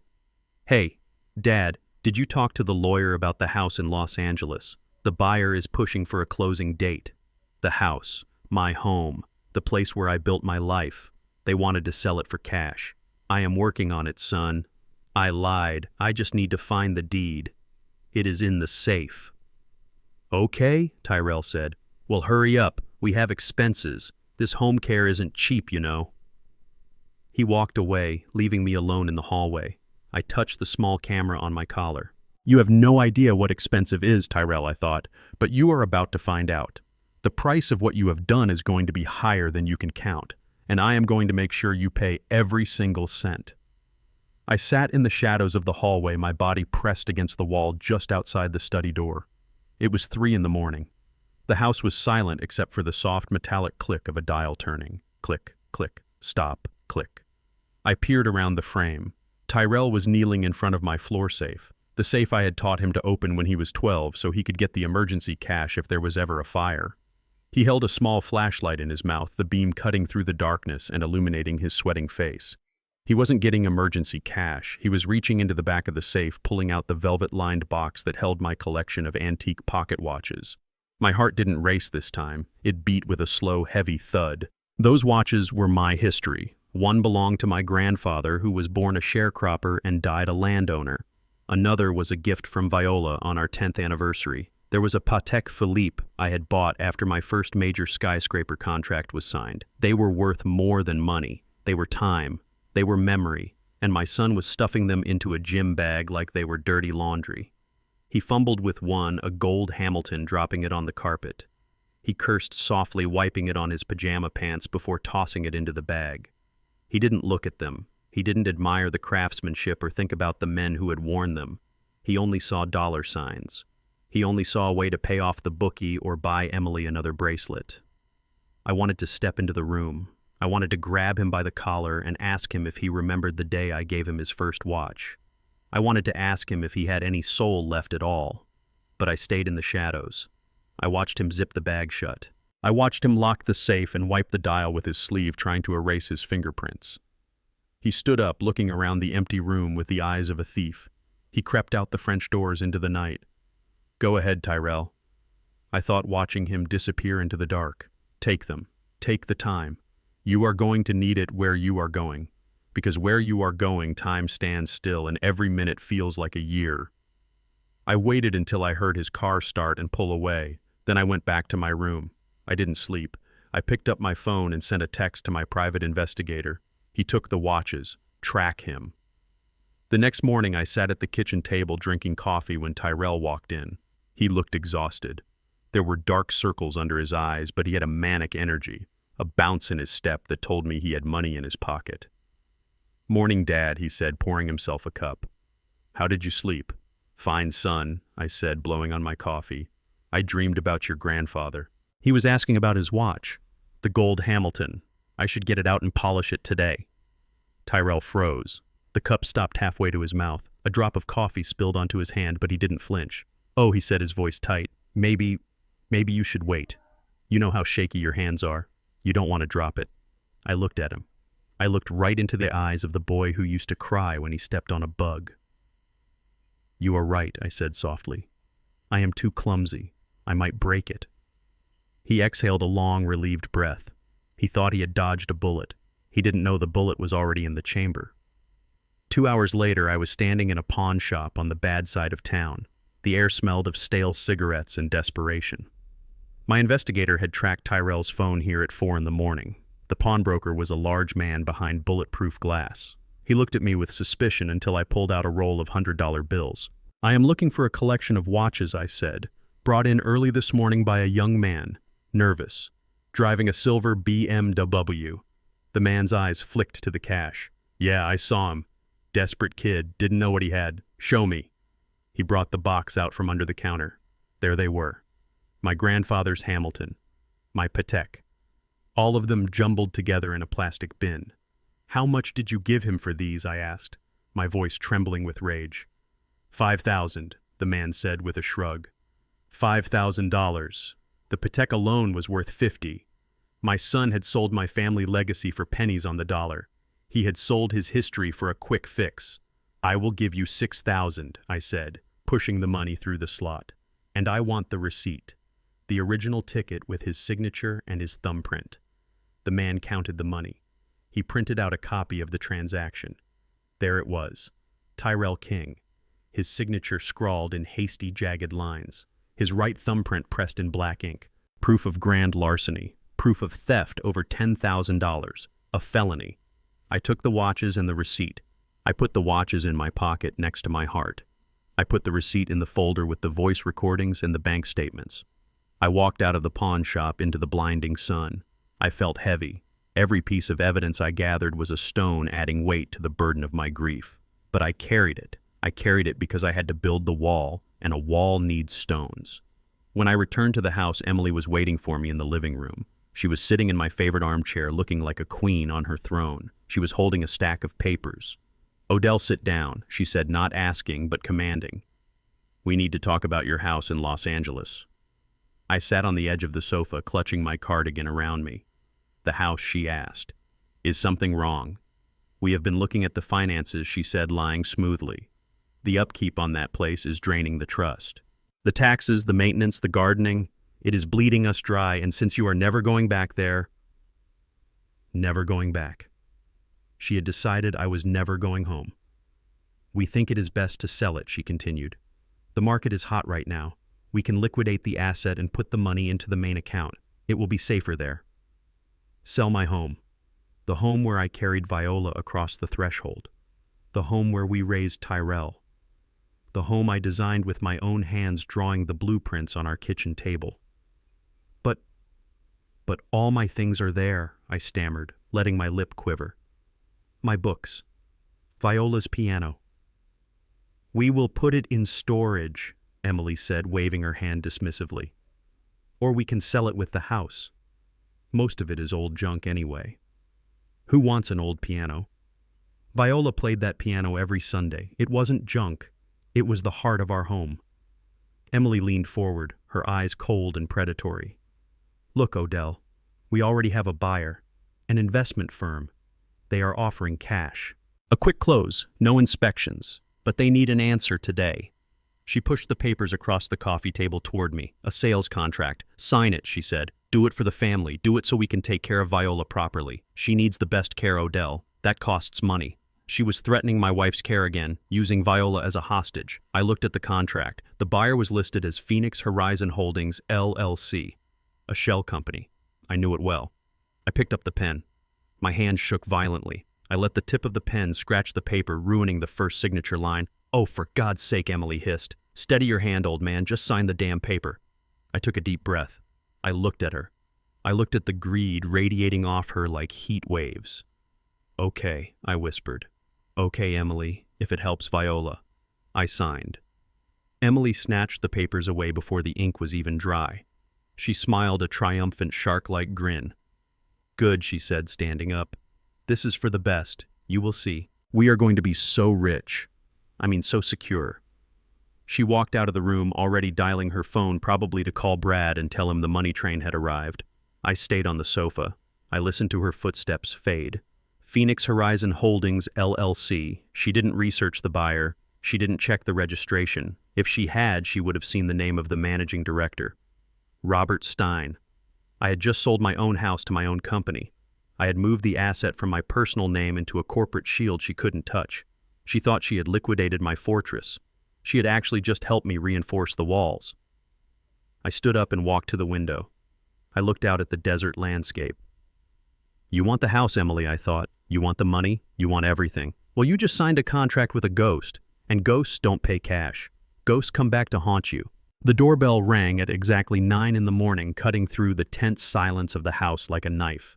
Emily stood up, smoothing her skirt with a nervous energy that vibrated off her in waves. She was wearing her best business suit, a navy blue number that cost more than my first car. She looked at Tyrell, who was sitting on the sofa chewing his fingernails, and hissed, "Sit up straight. This is important."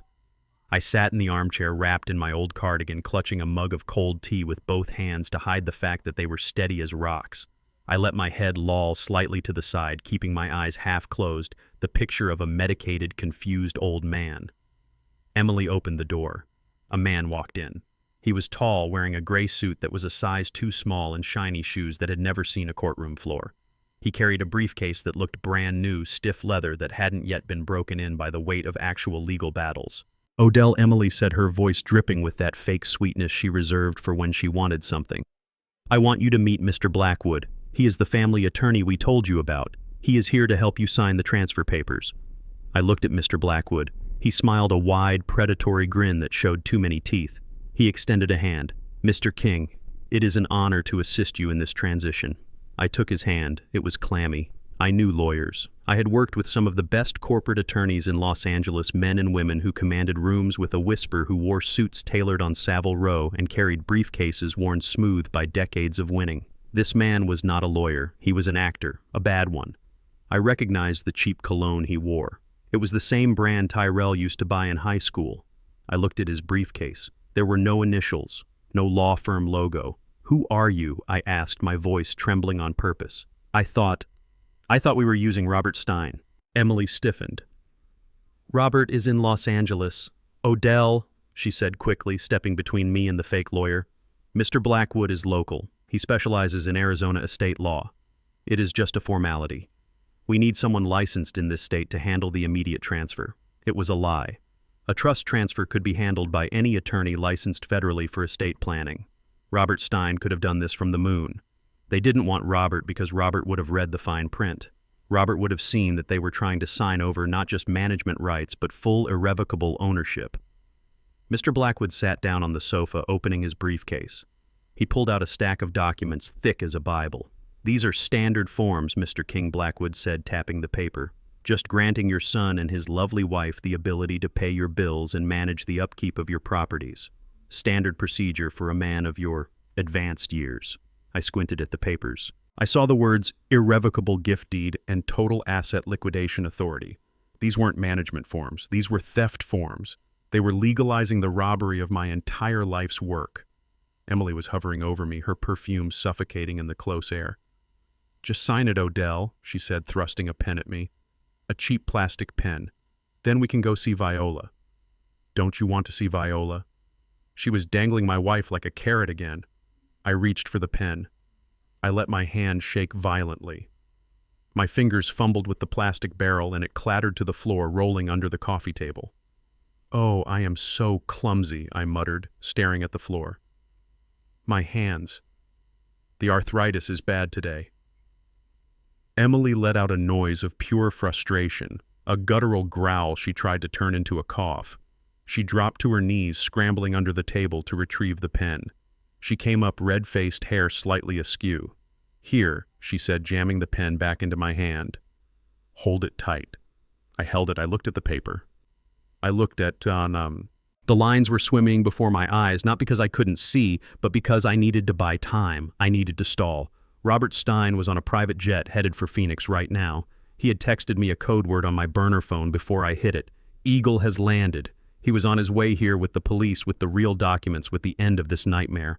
I just needed 10 more minutes. "I can't see the line," I whined, pushing the papers away. "It is too blurry. I need my glasses." "You are wearing your glasses," Emily snapped, pointing at my face. "No, my reading glasses," I said. "The ones with the brown frames. I think I left them in the bedroom, or maybe the kitchen." Emily looked at Tyrell. "Go get them," she ordered. Tyrell jumped up, running toward the guest room. He came back a minute later, empty-handed. "They aren't there, Dad," he said, panting. "Check the kitchen," I said. "Or maybe the bathroom. I don't remember." Emily checked her watch. It was a heavy gold Rolex she had bought with my money. She tapped the crystal face impatiently. Mr. Blackwood has another appointment, Odell, she said, her voice losing its sweetness. Just sign. You don't need to read it. We read it for you. We are family. I need my glasses, I insisted, crossing my arms like a stubborn child. I never sign anything I can't read. That is what my father taught me. Emily groaned. Find the damn glasses. Tyrell ran off again, tearing through the kitchen drawers. I heard silverware crashing to the floor. The sound of chaos. I sat there serene in my act, watching the sweat bead on the fake lawyer's forehead. He looked nervous. He kept glancing at the door as if he expected the real police to burst in any second. He was smarter than he looked. Tyrell came back with the glasses. I put them on slowly, adjusting the earpieces, wiping the lenses with the hem of my cardigan. I took a solid 2 minutes just to put them on my face. Emily was vibrating with rage. Her foot was tapping a hole in the rug. Okay, I said, peering at the document. Where do I sign? Here, Blackwood said, pointing a thick finger at the bottom line. And here. And here. I lowered the pen to the paper. I let the tip hover just millimeters from the line. Then I started to cough, a dry, hacking cough that shook my whole body. Water, I gasped, clutching my chest. I need water. Oh, for God's sake, Emily yelled. Tyrell, get him water. Tyrell ran to the kitchen again. He came back with a glass of water. I took it, my hand shaking so hard, water sloshed over the rim, splashing onto the Persian rug. Careful, Emily hissed. That is silk. I brought the glass to my lips, took a sip, and then I dropped it. The glass hit the coffee table right on top of the documents. Water flooded across the pages, soaking the legal text, turning the ink into blue, blurry rivers. The glass shattered, sending shards flying. Oops, I whispered, looking at the mess with wide, innocent eyes. Silence descended on the room. It was the silence of a bomb right before detonation. The fake lawyer jumped up, grabbing his briefcase to save it from the flood. Tyrell stood frozen, his mouth open. And Emily. Emily stopped moving. She stared at the soggy, ruined papers that were supposed to be her ticket to millions. She stared at the water dripping onto the floor. Her face went blank, completely void of emotion. It was terrifying. Then she screamed. It wasn't a word. It was a primal sound of pure, unadulterated fury. She lunged across the coffee table, ignoring the broken glass. You useless old fool, she shrieked. She didn't stop. She swung her arm back and she slapped me. It wasn't a theatrical slap. It was a full-force blow with the weight of her body behind it. Her palm connected with my cheek with a cracking sound that echoed off the high ceilings. My head snapped to the side. The force of it knocked me backward into the armchair. My glasses flew off my face, skittering across the floor. My lips split open and I tasted the copper tang of blood. Dad Tyrell yelled, but he didn't move. He didn't step forward to protect me. He didn't grab his wife. He just turned his head away, unable to watch, unable to face what he had allowed to happen. He looked at the wall, cowardice written in the curve of his spine. I lay there, slumped in the chair, my cheek burning, my heart pounding. But I didn't raise my hand to defend myself. I didn't fight back. I slowly turned my head back to center. I looked at Emily, who was standing over me, chest heaving, hands still raised, ready to strike again. Her eyes were wild, manic. She had lost control. She had crossed the final line. I reached up with a steady hand and touched the small button on my cardigan. The lens of the camera hidden there had captured everything. The scream, the lunge, the impact, the cowardice of my son. Enough, I said. My voice wasn't the voice of a confused old man anymore. It was the voice of Odell King, the man who built skyscrapers. It was deep, resonant, and cold as the grave. Emily froze her hands still in the air. She blinked, looking at me as if seeing me for the first time. The fog of her rage cleared for a second, replaced by confusion. The man sitting in the chair was not the man she thought she was bullying. His eyes were clear. His jaw was set. He was looking at her not with fear, but with judgment. What did you say? She whispered, her arm slowly lowering. I stood up. I didn't need the cane. I didn't need help. I stood to my full height, towering over her. I wiped the blood from my lip with my thumb and looked at it. I said, "That is enough, Emily." The front door crashed open. It didn't open with a key. It opened with the force of a battering ram. Police officers in tactical gear poured into the foyer, shouting commands. Behind them strode a man in a charcoal gray suit carrying a briefcase that actually looked like it belonged in a courtroom. Robert Stein. Police get down on the ground, an officer shouted, leveling a weapon at the fake lawyer, who immediately dropped to his knees, crying. Tyrell backed against the wall, his hands in the air, whimpering. Emily spun around, looking from me to the police to Robert Stein. Her face went from red to ghostly white in a heartbeat. "Odell," she stammered, backing away from me. "Odell, tell them it was an accident. Tell them I was helping you." I looked at her. I looked at the woman who had locked my wife in an oven.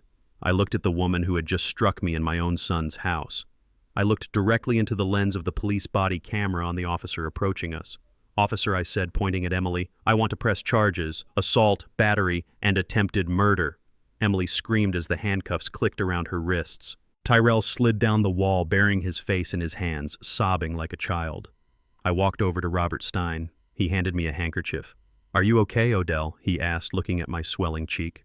I dabbed my lip. It hurt. It hurt like hell. But the pain was clarifying. It was the final payment on the debt they owed me. "I am fine, Robert," I said, watching them drag my daughter-in-law out the door. The foundation held. Now let's tear the rest of the house down. The sun rose over the Phoenix desert with a punishing glare that promised another day of triple-digit heat. Inside the sprawling stucco villa, the silence was absolute. It was not the peaceful silence of a happy home, but the hollow, echoing silence of a tomb. Tyrell and Emily had returned late the previous night. Emily had posted bail using a bondsman she paid with her jewelry since her cards were frozen. They had collapsed into bed exhausted, furious, and terrified, believing that they would wake up and resume their war against me in the morning. They believed they still held the high ground because they were in the house. Possession is 9/10 of the law, they told themselves. As long as they controlled the physical space, they controlled Viola and me. But when Tyrell walked down the hallway at 7 in the morning, rubbing sleep from his eyes, he found the door to the guest room wide open. He stopped. He blinked. He stepped inside, and the air left his lungs in a rush. The room was empty. It wasn't just that we were not there, it was as if we had never been there. The hospital bed I had rented for Viola was gone. The medical equipment, the oxygen tanks, the monitors all gone. The clothes in the closet were gone. My books were gone. Even the trash can had been emptied. The room was scrubbed clean, vacuumed, and pristine. It was a magic trick performed by a ghost. Emily ran into the room a moment later, her hair disheveled, her face pale without makeup. She spun around, looking at the empty corners. "Where are they?" she shrieked. "Where is the old woman? Where is the leverage?" They checked the garage. Empty. They checked the patio. Empty. We had vanished in the night while they slept the sleep of the guilty. I had arranged it all. My team of private movers specialized in high-security extractions had come in at 3 in the morning. We moved like shadows. We took everything. We left them with nothing but their debt and their looming court date. Tyrell ran to the kitchen counter where he kept the folder of house documents. He needed reassurance. He needed to know he still owned something. He grabbed the deed, the purchase agreement, the papers he was so proud of. "At least we have the house," he muttered, his hands shaking. "They can't take the house. It is in my name." I signed the check. Emily paced the kitchen floor, biting her fingernails. "Something is wrong, Tyrell. The old man is too quiet. He is too organized. How did he move a hospital bed without waking us up? Who is helping him?" "It doesn't matter," Tyrell snapped, slamming the folder shut. "We are in the house. We have residency. They have to evict us, and that takes months. We have time to fix this. We have time to get the money." He was wrong. They didn't have months. They didn't even have minutes. A heavy pounding shook the front door. It wasn't a polite knock. It was the fist of authority. Tyrell froze. He looked at Emily. She looked at the door, her eyes wide with panic. "Open up, police." Tyrell let out a breath. "It is just the cops," he said, trying to sound brave. "Probably serving a restraining order or something from last night. I will handle it." He walked to the door and pulled it open, ready to argue, ready to play the victim. But it wasn't just the police standing on the front porch. It was a small army. There were 2 sheriff deputies in uniform holding paperwork. Behind them stood a man in a dark suit holding a clipboard, and behind him was a locksmith with a drill in his hand. Parked at the curb was a large black SUV with the logo of the regional bank. Tyrell King, the deputy, asked, his voice bored and official. "Yes," Tyrell said, puffing out his chest. "This is my property. Can I help you?" The man in the suit stepped forward. He didn't look at Tyrell. He looked at the house as if it were a structure infected with termites. "Mr. King, my name is Mr. Henderson from First National Bank. We are here to execute a writ of possession and immediate seizure of the property." Seizure. Tyrell laughed, a nervous, high-pitched sound. "You are crazy. I bought this house 2 months ago. I put down a massive deposit. The financing is approved. I have the papers right here. He waved the folder in Mr. Henderson's face. Mr. Henderson didn't blink. He adjusted his glasses and looked at Tyrell with a mixture of pity and annoyance. Mr. King, the cashier, check you submitted for the down payment was drawn on an account that was flagged for fraudulent activity and insufficient funds 45 days ago. The check was canceled before it ever cleared. Tyrell turned white. Canceled. No, that is impossible. My dad wrote that check. It was a gift. There is money in that account. There was money in the account, Mr. Henderson corrected. But the account holder, Mr. Odell King, put a stop payment on that specific check number the day after it was issued. He flagged it as stolen. Stolen, Tyrell whispered. The realization hit him like a physical blow. I hadn't just stopped the check. I had let him believe for 2 months that he was a homeowner. I had let him move in. I had let him brag to his friends. I had let him build his entire new life on a foundation of sand that I could wash away with a single phone call. So the mortgage, Tyrell stammered. There is no mortgage, Mr. Henderson said, closing his clipboard. The sale never went through. The developer allowed you early occupancy as a courtesy pending the closing of escrow. But since the funds never arrived and the financing application was based on fraudulent income statements provided by your wife, the contract is void. You are trespassing. Emily pushed past Tyrell, her face twisted in fury. You can't kick us out, she screamed at the deputy. We have tenant rights. You have to give us 30 days' notice. The deputy stepped forward, his hand resting on his belt. Ma'am, you are not tenants. You never paid rent. You never paid a deposit. According to the developer, you are squatters who gained access under false pretenses. The developer has signed a criminal complaint for trespassing and property damage. We are here to seal the premises. You have 10 minutes to collect your personal essentials and vacate. Anything left behind will be placed in storage at your expense. 10 minutes, Tyrell shouted. My whole life is in there. 9 minutes now, the deputy said, checking his watch. The locksmith stepped forward, and the sound of his drill biting into the metal of the lock was the sound of their world ending. Tyrell and Emily scrambled. They didn't pack clothes, they didn't pack toiletries, they ran for the jewelry box, they ran for the cash hidden in the mattress, they ran for the laptops. They were rats on a sinking ship trying to salvage what they could before the water swallowed them whole. I watched it all. I was sitting in the back of a tinted sedan parked down the street next to Robert Stein. We watched on a tablet connected to the security cameras I had installed in the house years ago. Cameras Tyrell never knew existed because he never cared enough to ask about the security system. Look at them, Robert said quietly. They aren't grabbing family photos. They aren't grabbing heirlooms, just things they can pawn. I nodded, my face impassive. It is who they are, Robert. It is who they always were.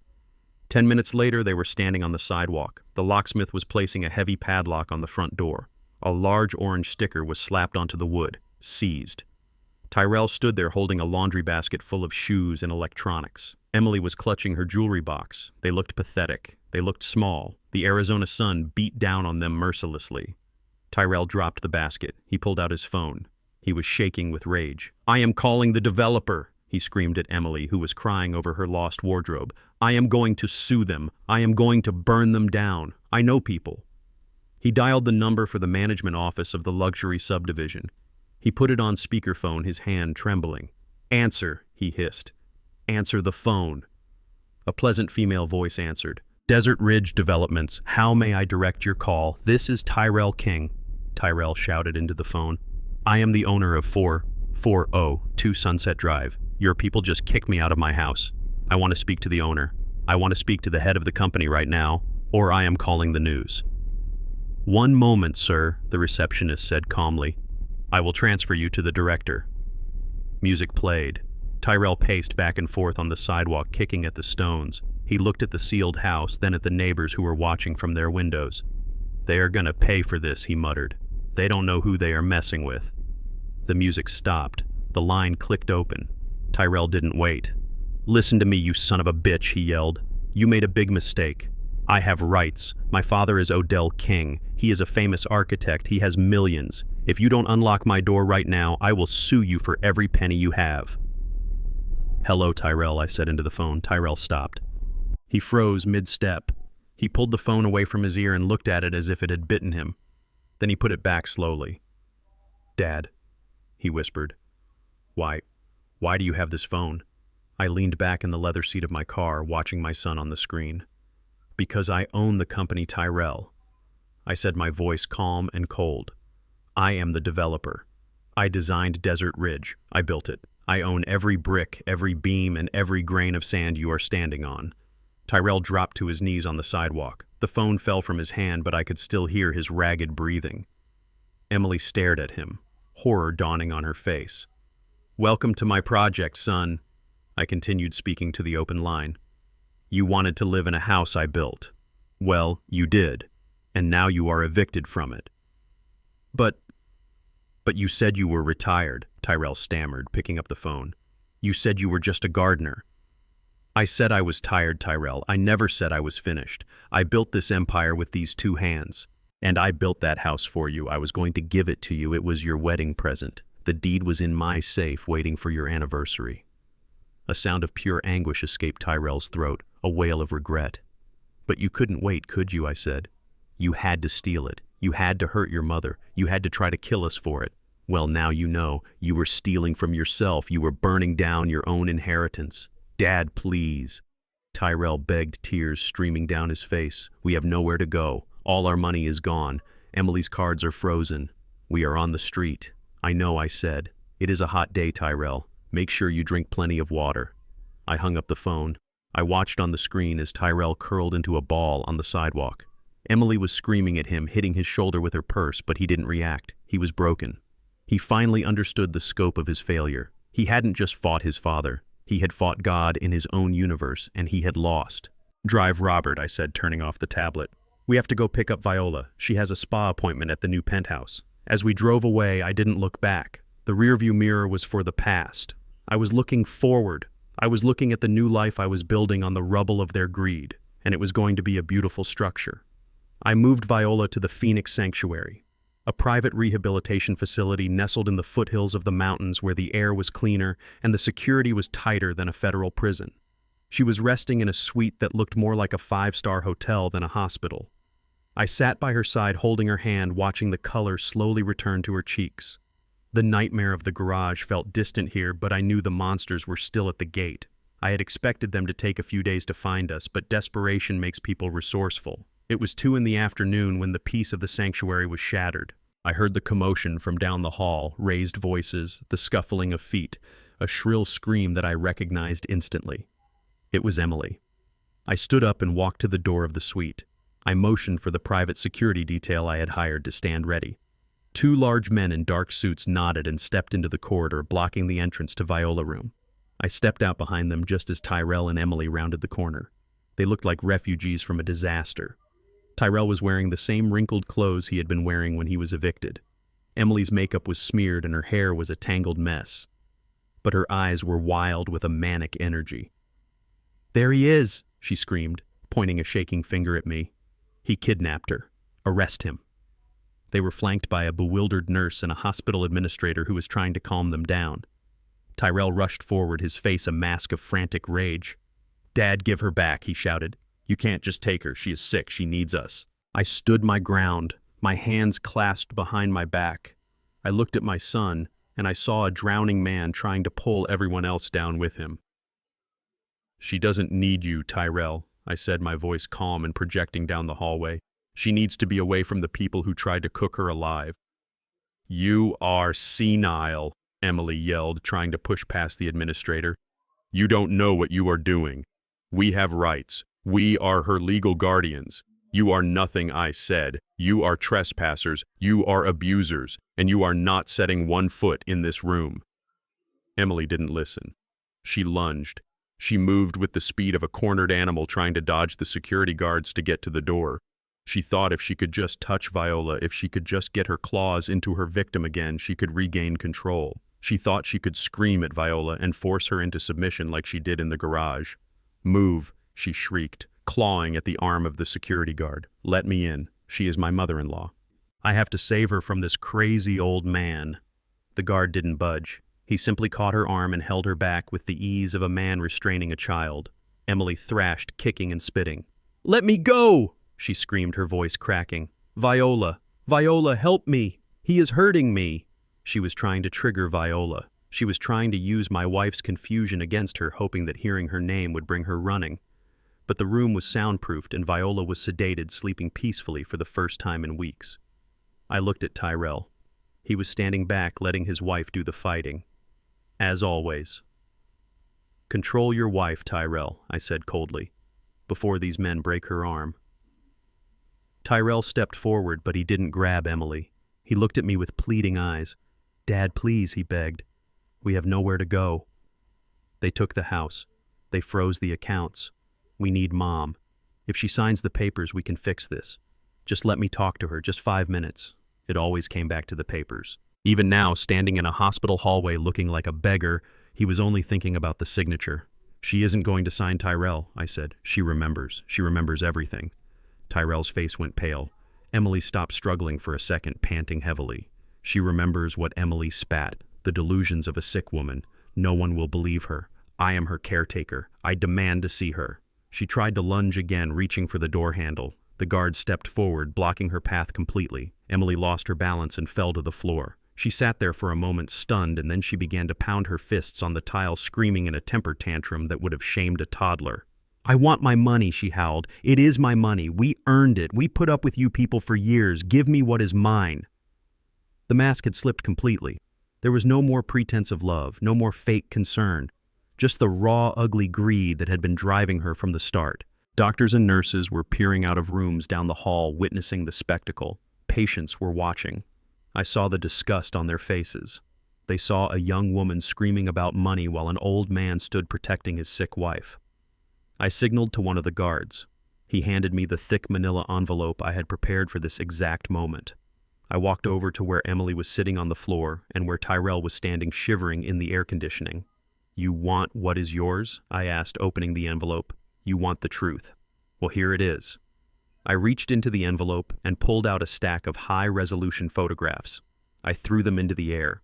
They fluttered down like rain, landing on Emily's lap, landing at Tyrell's feet. "Look at them," I said. "Look at what you earned." Tyrell looked down. The photo at his feet showed Emily naked in a hotel bed with Brad, the real estate agent. It was clear. It was undeniable. Emily looked down. The photo in her lap showed Tyrell at a pawn shop selling my grandfather's watch. Another photo showed a receipt for $50,000 in gambling losses. The silence that fell over the hallway was instant and heavy. Tyrell picked up the photo of Emily. His hands shook. He looked at her. "Brad," he whispered. "You were with Brad when you said you were at the pharmacy getting medicine for Mom." Emily scrambled to cover the photos. She looked at Tyrell, her eyes wide with panic. "No, Tyrell. That is fake. He photoshopped it. I didn't photoshop anything I said. My investigator took that 3 days ago. While you were planning to put me in a home, she was planning to run away to Cabo with her lover, and she was going to leave you here to rot in prison for the debts she helped you accrue." Tyrell looked at Emily. The betrayal in his eyes was almost pitiful. He had sold his soul for this woman. He had tried to kill his mother for this woman. And she was cheating on him with the man who sold them the house. "And you, Emily," I said, pointing at the receipts on the floor. "You think Tyrell was investing the money. You think he was a crypto genius. He gambled it all away. Every cent you stole from Viola, he lost at the tables. He owes dangerous people more money than you can ever steal." Emily looked at Tyrell, her face twisted into a mask of pure loathing. "You idiot," she hissed. "You told me we were rich. You told me the investments were paying off. I was trying to win it back," Tyrell shouted, throwing the photo of her and Brad at her face. "At least I wasn't sleeping with the realtor." They started screaming at each other right there on the floor of the hospital. Accusations flew. They blamed each other for the garage. They blamed each other for the fraud. They confessed to everything loud and clear for the witnesses to hear. I stepped back. I didn't need to say another word. I had turned them against each other. The toxic bond that held them together had snapped under the weight of the truth.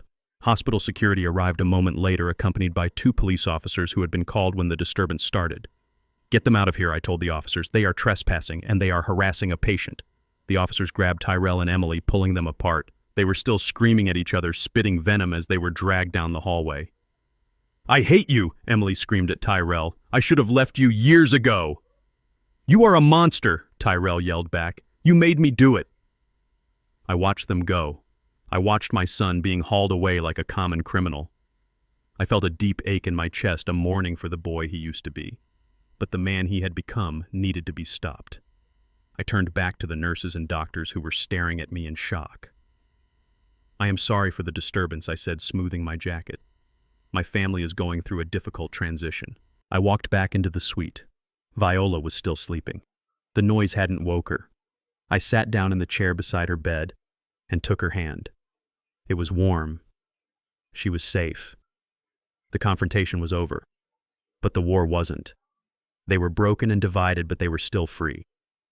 I needed to make sure they faced the consequences of what they had done. I needed to make it official. I pulled out my phone and called Robert Stein. "File the lawsuit, Robert," I said. "Civil and criminal. I want everything on the record. I want a judge to hear what they did." Robert didn't ask if I was sure.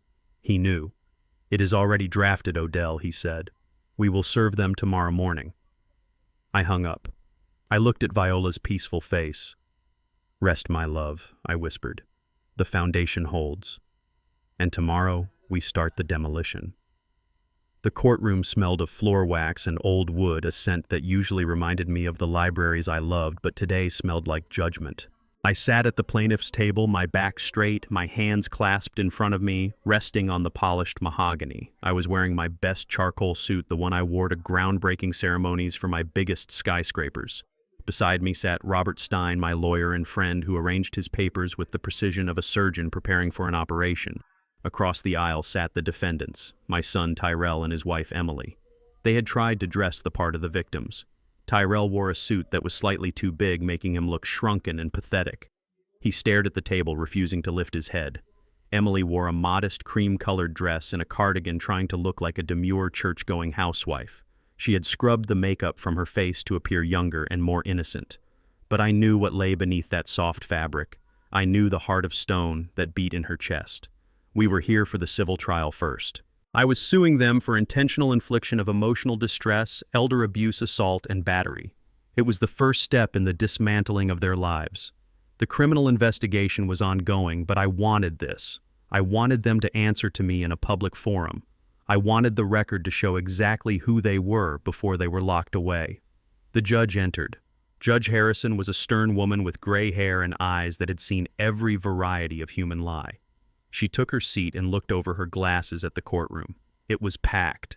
The story of the architect who trapped his greedy family had leaked to the press. Reporters sat in the back rows, pens poised. Neighbors from the gated community were there whispering. Even Maria, the housekeeper, sat in the gallery wearing her Sunday best, holding her rosary. "Mr. Stein, you may proceed with your opening statement," the judge said. Robert stood up. He didn't use theatrics. He didn't shout. He simply laid out the facts like bricks in a wall. "Your Honor, ladies and gentlemen of the jury." Robert began, his voice echoing in the silent room. "This is not a case about money. This is a case about betrayal. The defendants, Tyrell King and Emily King, engaged in a systematic campaign of terror against two elderly people. They imprisoned a woman in a garage in 110-degree heat. They physically assaulted a man in his own home. They forged documents, stole identities, and attempted to manipulate the legal system to strip these people of their dignity and their assets." Emily shook her head vigorously, dabbing at dry eyes with a tissue. She looked at the jury, pleading for sympathy. Tyrell just shrank further into his suit. I watched them. I didn't feel the surge of anger I expected. I felt a cold, clinical detachment. I was the architect inspecting a building that needed to be condemned. I was looking at the cracks in the foundation, waiting for the demolition crew.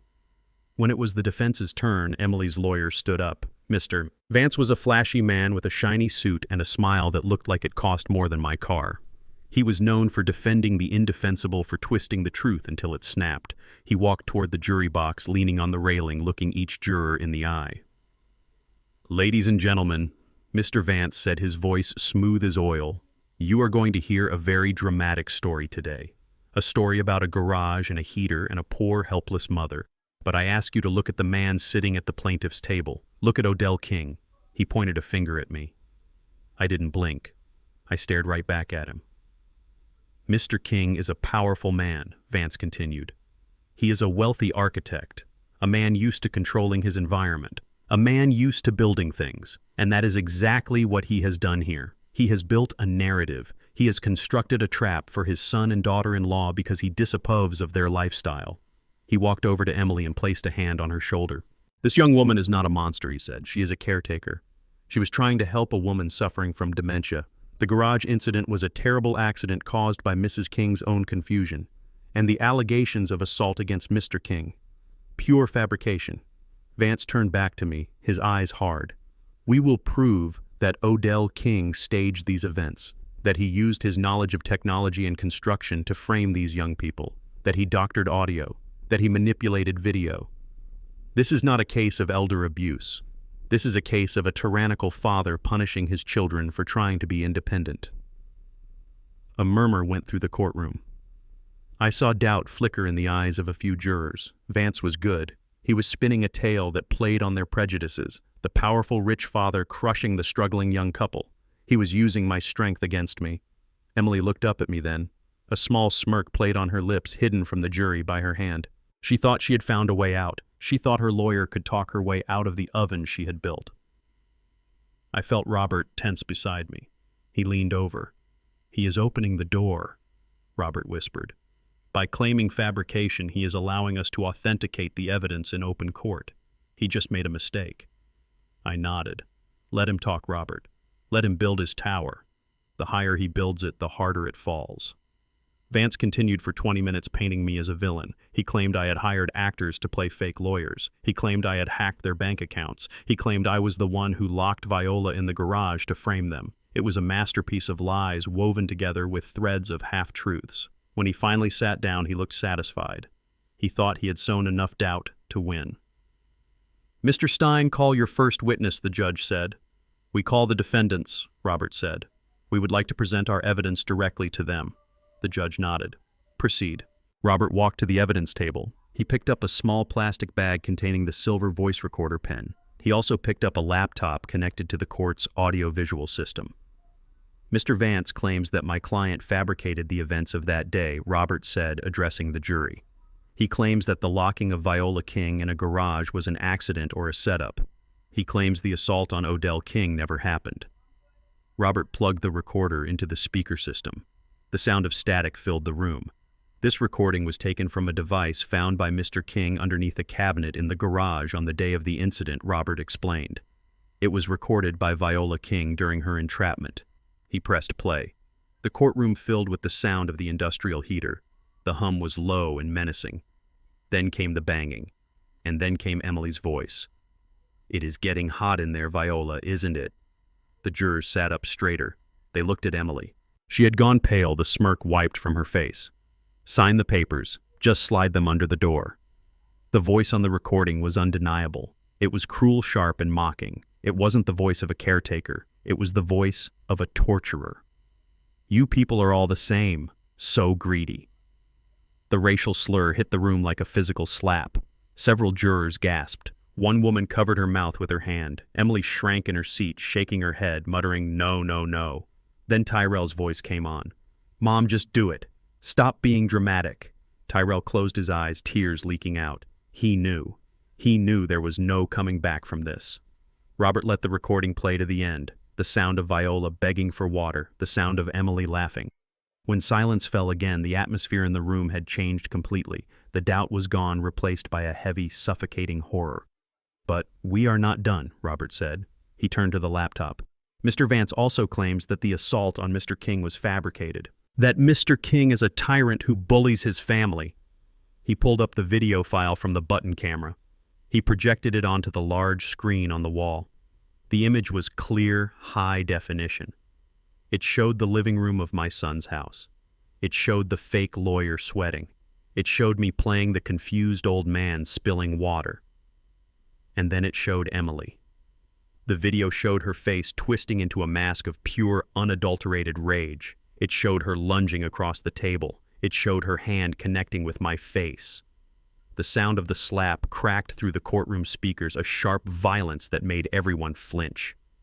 "You useless old fool." The video froze on Emily's face right after the slap. Her eyes were wild, manic. She looked like a demon. Robert turned to the jury. "Does that look like a caretaker?" he asked, pointing at the screen. "Does that look like a loving daughter-in-law? Or does that look like a woman who is frustrated because her victim isn't dying fast enough?" "Objection," Vance shouted, standing up, but his voice lacked conviction. He knew he had lost. Overruled, the judge said, her voice cold as ice. She was looking at Emily with an expression of utter disgust. Robert turned to Emily. "Mrs. King," he said, "did you or did you not strike your father-in-law because he wouldn't sign a document giving you control over his assets?" I didn't mean to," Emily stammered, standing up. "He provoked me. He was being difficult. He spilled the water on purpose." "So you admit you hit him?" Robert asked. "Yes, but he deserved it," she screamed, losing control again just like she did in the house. "He was playing games. He has millions of dollars and he was acting like a pauper. He tricked us." "So you hit him because he has money and you wanted it," Robert clarified. "I hit him because he is a liar," she shrieked. "He is the bad guy here, not me. I am the victim." The judge banged her gavel. The sound was like a gunshot. "Order," the judge commanded. "Mrs. King, sit down and be silent." Emily collapsed into her chair, sobbing hysterically. But no one was looking at her with pity anymore. They were looking at her like she was a monster. I looked at Tyrell. He was staring at the screen at the frozen image of his wife attacking his father. He looked at me. His eyes were empty, dead. He knew. He knew that the boy he used to be was gone, and the man he was had just been exposed to the world. Robert sat down next to me. "We got them." "Odell," he whispered, "they are done." I nodded. I didn't feel joy. I didn't feel happiness. I felt the satisfaction of a job well done, of a structure built strong enough to withstand the storm. I had exposed the rot. I had torn down the facade. Now came the rubble. The heavy oak doors of the courtroom swung shut behind us, sealing the echoes of Emily's screaming confession inside. The air in the hallway was cool but thick with the tension of the verdict that was yet to come. The civil trial was paused for a recess, but the damage had been done. The jury had seen the face of the monster. I walked slowly, my cane tapping a steady rhythm on the marble floor. I didn't need the cane anymore, not really, but it was a useful prop, a reminder of the frailty they had exploited. Robert Stein walked beside me, his face a mask of professional satisfaction. We didn't speak. We didn't need to. We knew the first domino had fallen, and now the rest were about to crash down in rapid succession. Emily pushed past us, her heels clicking angrily against the stone. She was trembling, not with remorse but with the adrenaline of a cornered rat. She needed a fix. She needed caffeine. She needed sugar. She needed anything to steady the hands that had slapped me. She marched toward the small upscale coffee kiosk located in the atrium of the courthouse building. It was a place where lawyers bought $5 espressos and defendants bought their last meals of freedom. I stopped by a pillar leaning against the cold stone and watched. I wanted to see this. I needed to see the moment the financial oxygen was cut off. Emily ordered a large latte and a pastry, barking her order at the young barista as if she were still the mistress of the manor. She reached into her designer bag, the one she had bought with Viola's money, and pulled out the Black Centurion card, the card I had authorized for the boat, the card she thought was her magic wand. She tapped it against the reader with a haughty flick of her wrist, expecting the satisfying beep of approval. Buzz, transaction declined. Emily frowned. She tapped it again, harder this time. Buzz, transaction declined. She let out a noise of frustration, a sharp hiss of air. She dug into her wallet and pulled out another card. A Visa Platinum issued in her name but backed by my credit line. She swiped it. Buzz. Transaction declined. I saw her shoulders stiffen. She looked at the card reader as if it had insulted her personally. "Try it again," she snapped at the barista. "Your machine is broken." "It is not broken, Mom," the barista said quietly, her eyes darting to the line of people forming behind Emily. "The card is invalid. It says pickup card." "Pickup card," Emily shrieked. "That is my card. You are incompetent." She pulled out a third card. A debit card linked to the joint account she shared with Tyrell, the account where they had deposited the cash advances. She inserted the chip. She waited. The seconds ticked by agonizingly slow. Buzz. Insufficient funds. Account frozen. Emily stared at the small screen. The color drained from her face, leaving her skin a sickly shade of gray. She wasn't just declined. She was erased. Robert Stein had made the call the moment the judge declared a recess. He had triggered the fraud alerts. He had executed the freeze orders we had prepared weeks ago. Every account linked to the fraud, every credit line attached to my name, every cent they had stolen and stashed was now locked behind a wall of digital steel. "Mom, do you have cash?" the barista asked nervously. "Cash." Emily patted her pockets. She opened her wallet. It was empty. She had spent her last cash on the bail bondsman. She stood there in the middle of the courthouse atrium, surrounded by lawyers and judges and criminals holding a coffee. She couldn't pay for wearing a dress she couldn't afford, living a life that had just been repossessed. She turned and looked at me. Our eyes locked across the crowded hall. She saw the ghost of a smile on my face. She saw the phone in my hand. She realized then that I wasn't just watching. I was the one pulling the strings. She dropped the coffee cup. It hit the floor and exploded, sending hot brown liquid splashing over her cream-colored shoes. She didn't even jump. She just stood there paralyzed by the sudden terrifying realization that she was penniless. I turned to Robert and nodded.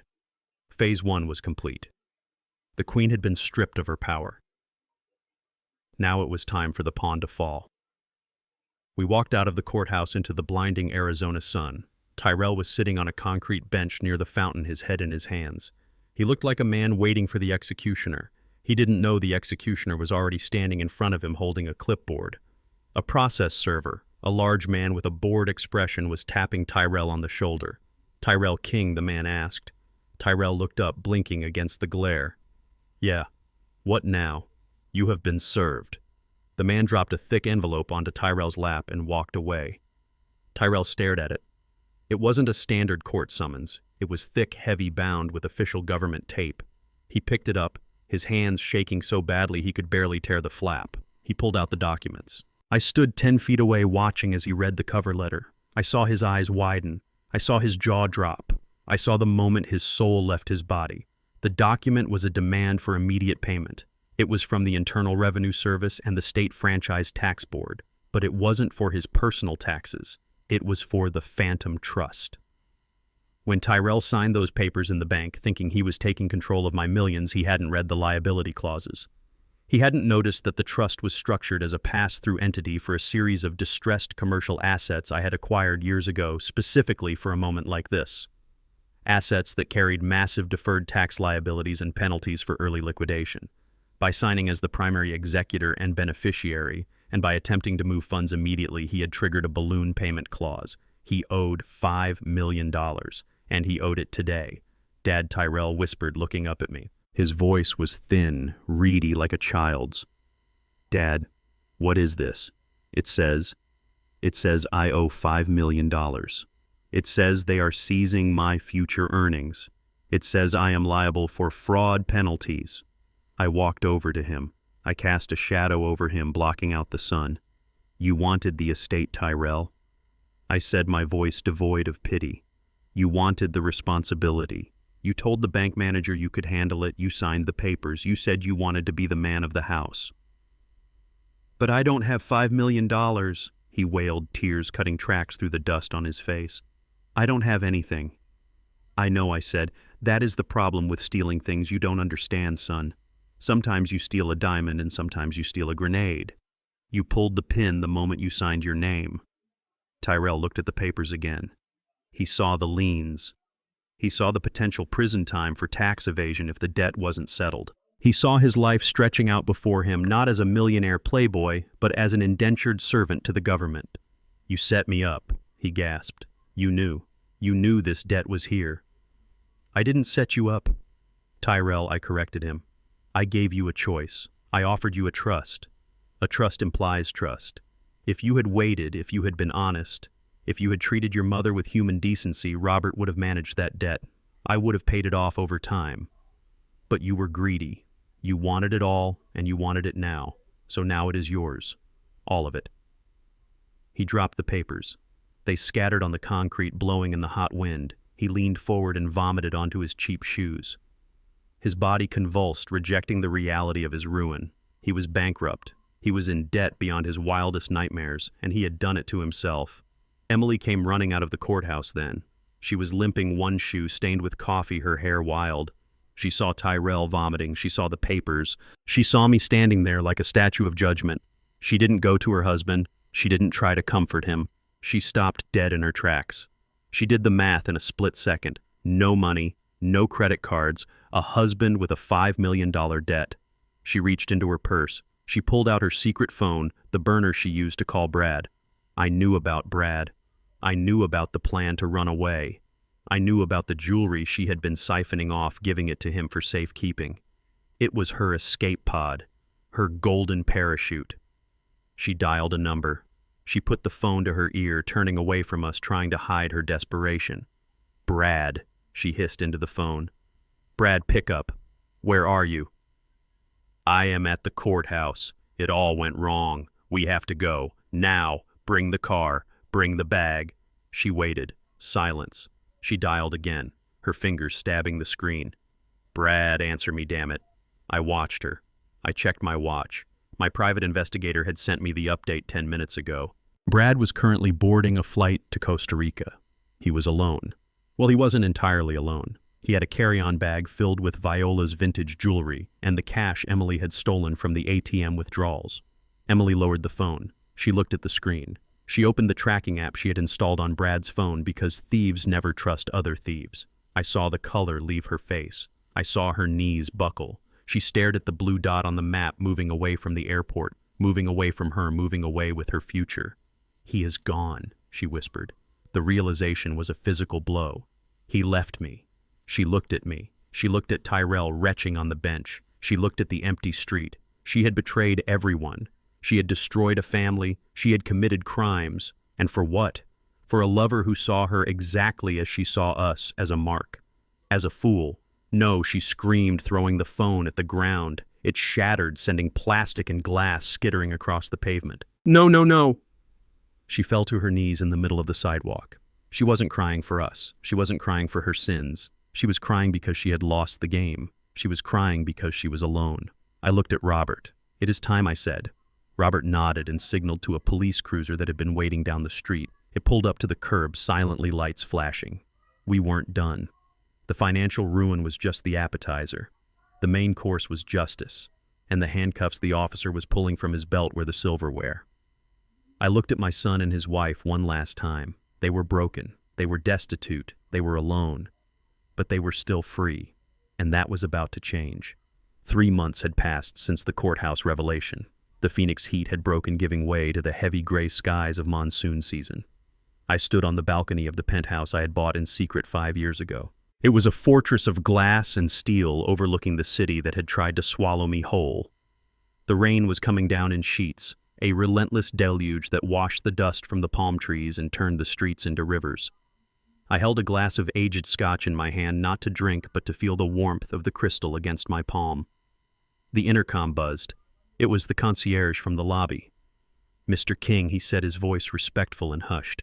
"There is a man at the gate. He says he is your son. He says he won't leave until he speaks to you." I looked down. 30 floors below, a solitary figure stood outside the wrought iron gates of the complex. He was soaked to the bone, his cheap suit clinging to his frame like a second skin. He looked small. He looked like a wet, stray dog waiting for a scrap. "Let him in," I said, but only to the courtyard. I took the elevator down. When the doors opened, the humid air hit me heavy with the scent of wet asphalt and ozone. Tyrell was standing under the awning, shivering.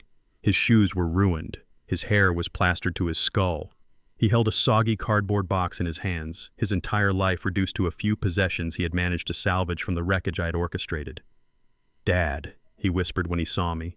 He tried to smile, but his lips were blue with cold. I didn't know where else to go. Emily left. She took the car. She took the last of the cash. I stood 5 feet away, dry and warm in my cashmere sweater. I didn't offer him a towel. I didn't offer him a hug. I just looked at him. "You shouldn't have come here, Tyrell," I said, my voice competing with the sound of the rain. "This isn't your home." "I know," he sobbed, dropping the box. The bottom broke open, spilling a few framed photos onto the wet pavement. Photos of us. Photos of a family that didn't exist anymore. I am sorry, Dad. I am so sorry. I was weak. She made me do it. I never wanted to hurt Mom. I swear, I just wanted to be someone. You were someone, I said. You were my son. I can fix it," he pleaded, stepping toward me, his hands reaching out like a drowning man. "I will work. I will pay you back. Every cent. Just please don't let me go to jail. The lawyers say I am looking at 20 years. Dad, please. I am scared." I looked at his hands.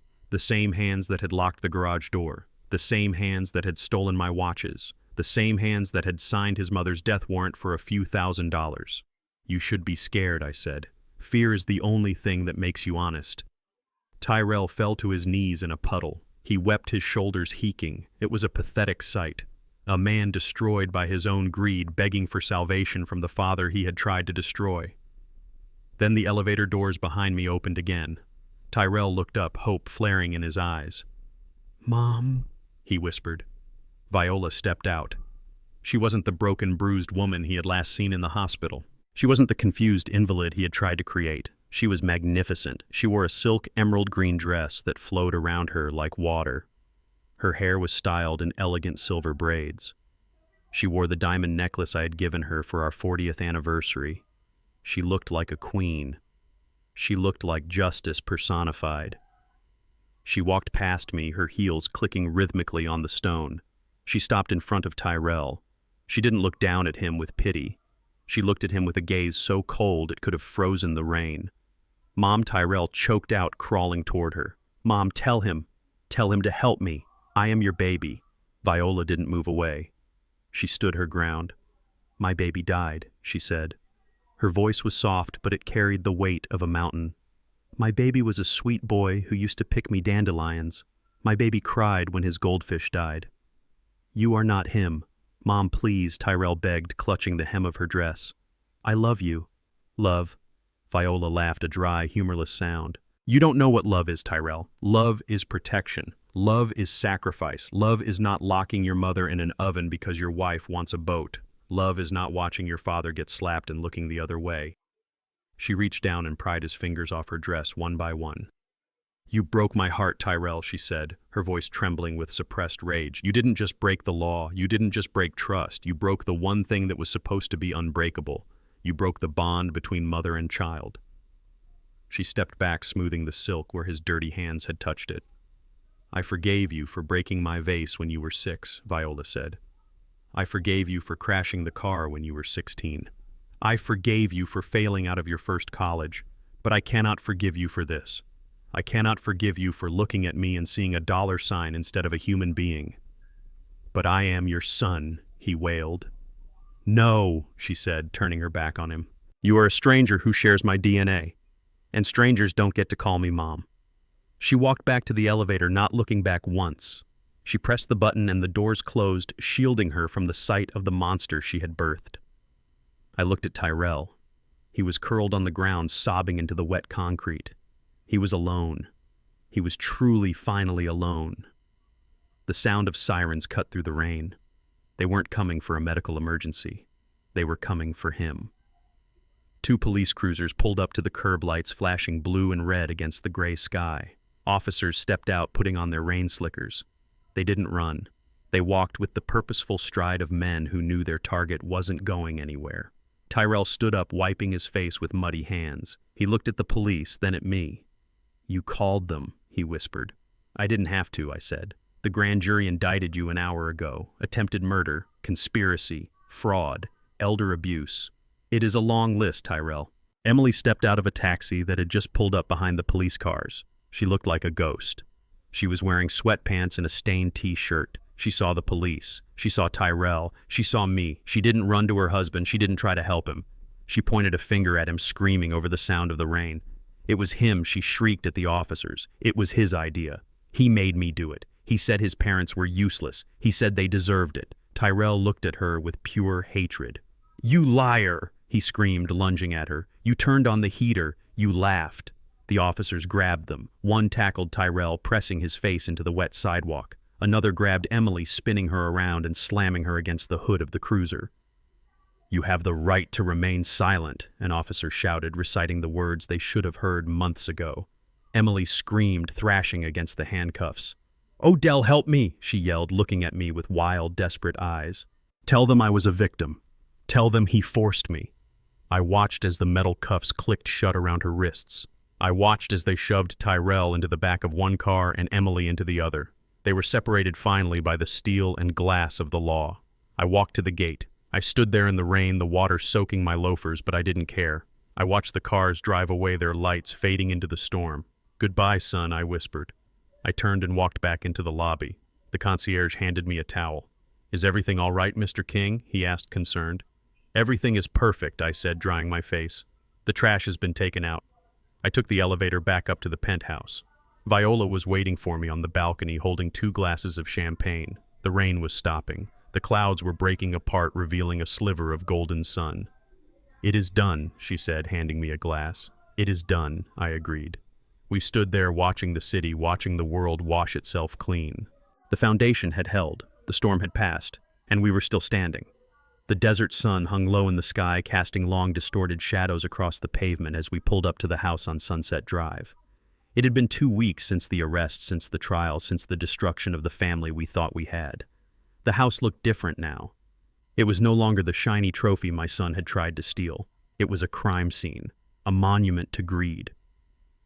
The windows were dark. The landscaping I had once admired was beginning to brown at the edges, neglected in the wake of the legal chaos. An orange sticker from the sheriff department was plastered across the front door. Seized. I parked the car, but I didn't turn off the engine immediately. I looked at Viola sitting in the passenger seat. She was wearing a white linen suit, looking elegant and strong, but I saw the way her hand tightened around the strap of her purse. This was the place where she had almost died. This was the place where her son had watched her suffer. "Are you ready?" I asked softly. "We don't have to do this. Robert can handle the paperwork remotely." Viola took a deep breath. She reached out and turned off the ignition. The silence of the neighborhood rushed in, filling the car. "I need to see it, Odell," she said, her voice steady. "I need to see that it is empty. I need to know they are gone." We got out of the car. The heat was still there, a physical presence that pressed against my skin, but it didn't frighten me anymore. We walked up the driveway. I held her arm, ready to catch her if she stumbled, but she walked with a purpose. We stopped in front of the garage door. The white paint was scratched near the handle, the marks of my entry that night. Viola reached out and touched the wood. She didn't flinch. She traced the grain of the door that had been her prison cell. "It is just wood," she whispered. "It is just a box. It has no power over me." I squeezed her shoulder. "No power," I agreed. We took it all back. We stood there for a moment, 2 survivors standing in the wreckage of a storm we had weathered. I looked at the house and I didn't see a home. I saw a structure that had failed its inspection. I saw a foundation that had rotted. I had built this development, but this specific house would always be haunted by the ghosts of what Tyrell and Emily had done. I couldn't sell it to a stranger. It felt wrong to profit from a place soaked in such betrayal. But I knew someone who could cleanse it. Someone whose spirit was strong enough to drive out the bad memories. I turned toward the neighbor's house. I had made a call an hour ago. Maria came out of the side gate. She was wearing her blue uniform, holding a broom, her eyes wide with apprehension. She stopped when she saw us. She looked at the seized house, then at me, then at Viola. She dropped the broom and covered her mouth with her hands. "Mrs. Viola," she cried, running across the lawn. "You are alive. You are okay." Viola met her halfway, embracing the small woman who had risked her livelihood to save a stranger. They held each other, crying in the driveway, Maria sobbing with relief, Viola with gratitude. "You saved me," Viola whispered into Maria's hair. "You heard me when my own son turned up the music. You are the reason I am standing here." "I did nothing," Maria wept, pulling back. "I was a coward. I ran away." "You were smart," I corrected her, stepping forward. "You found help. You told the truth when it mattered. That is not cowardice, Maria. That is heroism." Maria wiped her eyes, looking at the ground. "I am just glad you are safe." "But why are you here, Mr. Odell? The police said the house is closed." I reached into my jacket pocket. I pulled out a thick envelope. Inside was a heavy iron key and a stack of legal documents stamped with the official seal of the county recorder. "We aren't here to visit Maria," I said. "We are here to make a delivery." I held out the envelope. Maria looked at it confused. She didn't take it. "What is this?" she asked. I took her hand and pressed the heavy key into her palm. It was the master key to the front door, the one I had kept for myself as the developer. "This is the deed," I said, my voice thick with emotion, "to this house. It is fully paid off. The taxes are prepaid for the next 10 years. It is in your name, Maria." Maria stared at the key.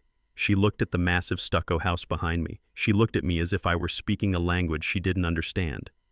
"No," she whispered, backing away. No, Mr. Odell. This is $1 million house. I cannot take this. I am just a maid. You are not just a maid, Viola said, stepping forward and closing Maria's fingers around the key. You are the woman who gave me back my life. What is a house compared to a life, Maria? It is brick and mortar. My life is everything, but my family? Maria stammered, tears streaming down her face again. We live in a small apartment. My husband works 2 jobs. We could never afford the maintenance. I smiled. That is taken care of. I set up a maintenance trust. The gardening, the pool, the repairs, it is all covered. You don't have to pay a dime. You just have to live here. You have to fill this house with your family. You have to fill it with love and noise and good food. You have to drive out the silence that Tyrell left behind. Maria looked at the house again. She looked at the front door where Emily had stood and threatened her. She looked at the garage where she had heard the screams. You want me to live here, she asked. In the house of the bad people. I want you to make it the house of the good people, I said. I want you to raise your children here. I want you to walk through that front door with your head held high, knowing that you own it. Knowing that kindness won in the end. Maria fell to her knees on the hot pavement, clutching the key to her chest. She wept openly, loud racking sobs of disbelief and joy. Viola knelt beside her, hugging her, rocking her back and forth. Thank you, she choked out. Thank you. I will pray for you every day. I will light a candle for you every night. Don't pray for us, Viola said, helping her stand. Live for us. Be happy. That is the only payment we want. We walked Maria to the front door. I watched as she put the key in the lock. Her hands were shaking, but she turned it. The deadbolt clicked open. The sound was different this time. It wasn't the sound of a prison closing. It was the sound of a future opening. She pushed the door open and stepped inside. She turned on the lights. I saw her silhouette in the window, walking through the foyer, touching the walls, claiming the space. It is done, I said to Viola. The debt is paid. Viola nodded, taking my arm. Let's go, Odell. We have a plane to catch. We drove to the private airfield on the outskirts of the city. The sun was setting now, turning the sky into a brilliant canvas of gold and fire. The private jet was waiting on the tarmac, a sleek silver bird ready to take flight. It was the first time we had used it. For years we had flown lived modest lives, saved our money for a son who didn't deserve it. We had lived in the shadows of our own wealth, afraid that it would spoil him. Well, it had spoiled him anyway. Now it was time to step into the light. The pilot was waiting at the bottom of the stairs. He was a young man with a crisp uniform and a respectful demeanor. Mr. and Mrs. King, he said, saluting. Welcome aboard. We are cleared for takeoff whenever you are ready.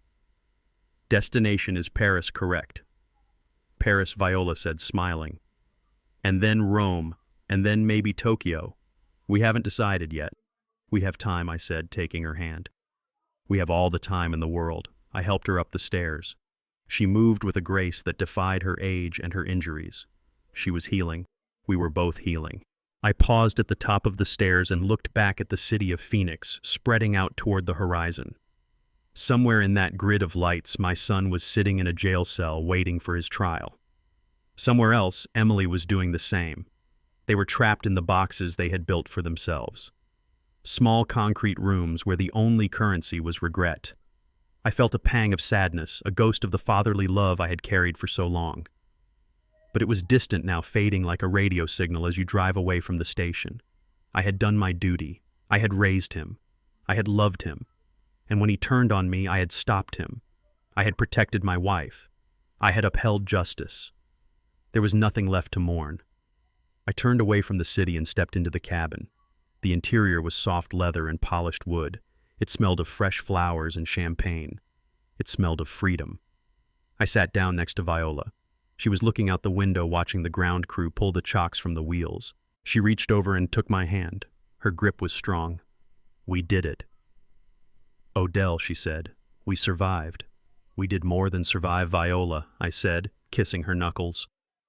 We prevailed. The engines roared to life, a deep, powerful hum that vibrated through the floor. The plane began to taxi, moving faster and faster. I felt the pressure push me back into the seat. I felt the moment the wheels left the ground, the moment gravity let go. We rose into the sky, climbing above the desert, above the heat, above the pain. I looked down one last time, watching the lights of Phoenix shrink until they were just twinkling stars in the darkness below. I closed the shade. I turned to my wife. "Where do you want to go first?" I asked. "Anywhere," she said, leaning her head on my shoulder. "As long as we are together." I signaled the flight attendant. "Champagne, please," I said. "The good stuff." We clinked our glasses as the plane leveled off at 30,000 feet. The ride was smooth. The air was clear. "To us," I said. "To us," Viola replied. "And to the architect who knew how to bring down the house," I smiled. I wasn't just a gardener. I wasn't just a retired old man. I was Odell King, and I was finally free. This ordeal taught me that family is not defined by DNA, but by loyalty, respect, and action. I spent a lifetime building skyscrapers, yet the most important foundation I ever laid was the boundary I finally set against the son I raised. We often fear cutting ties with toxic relatives, believing we owe them our lives. But true love is never parasitic.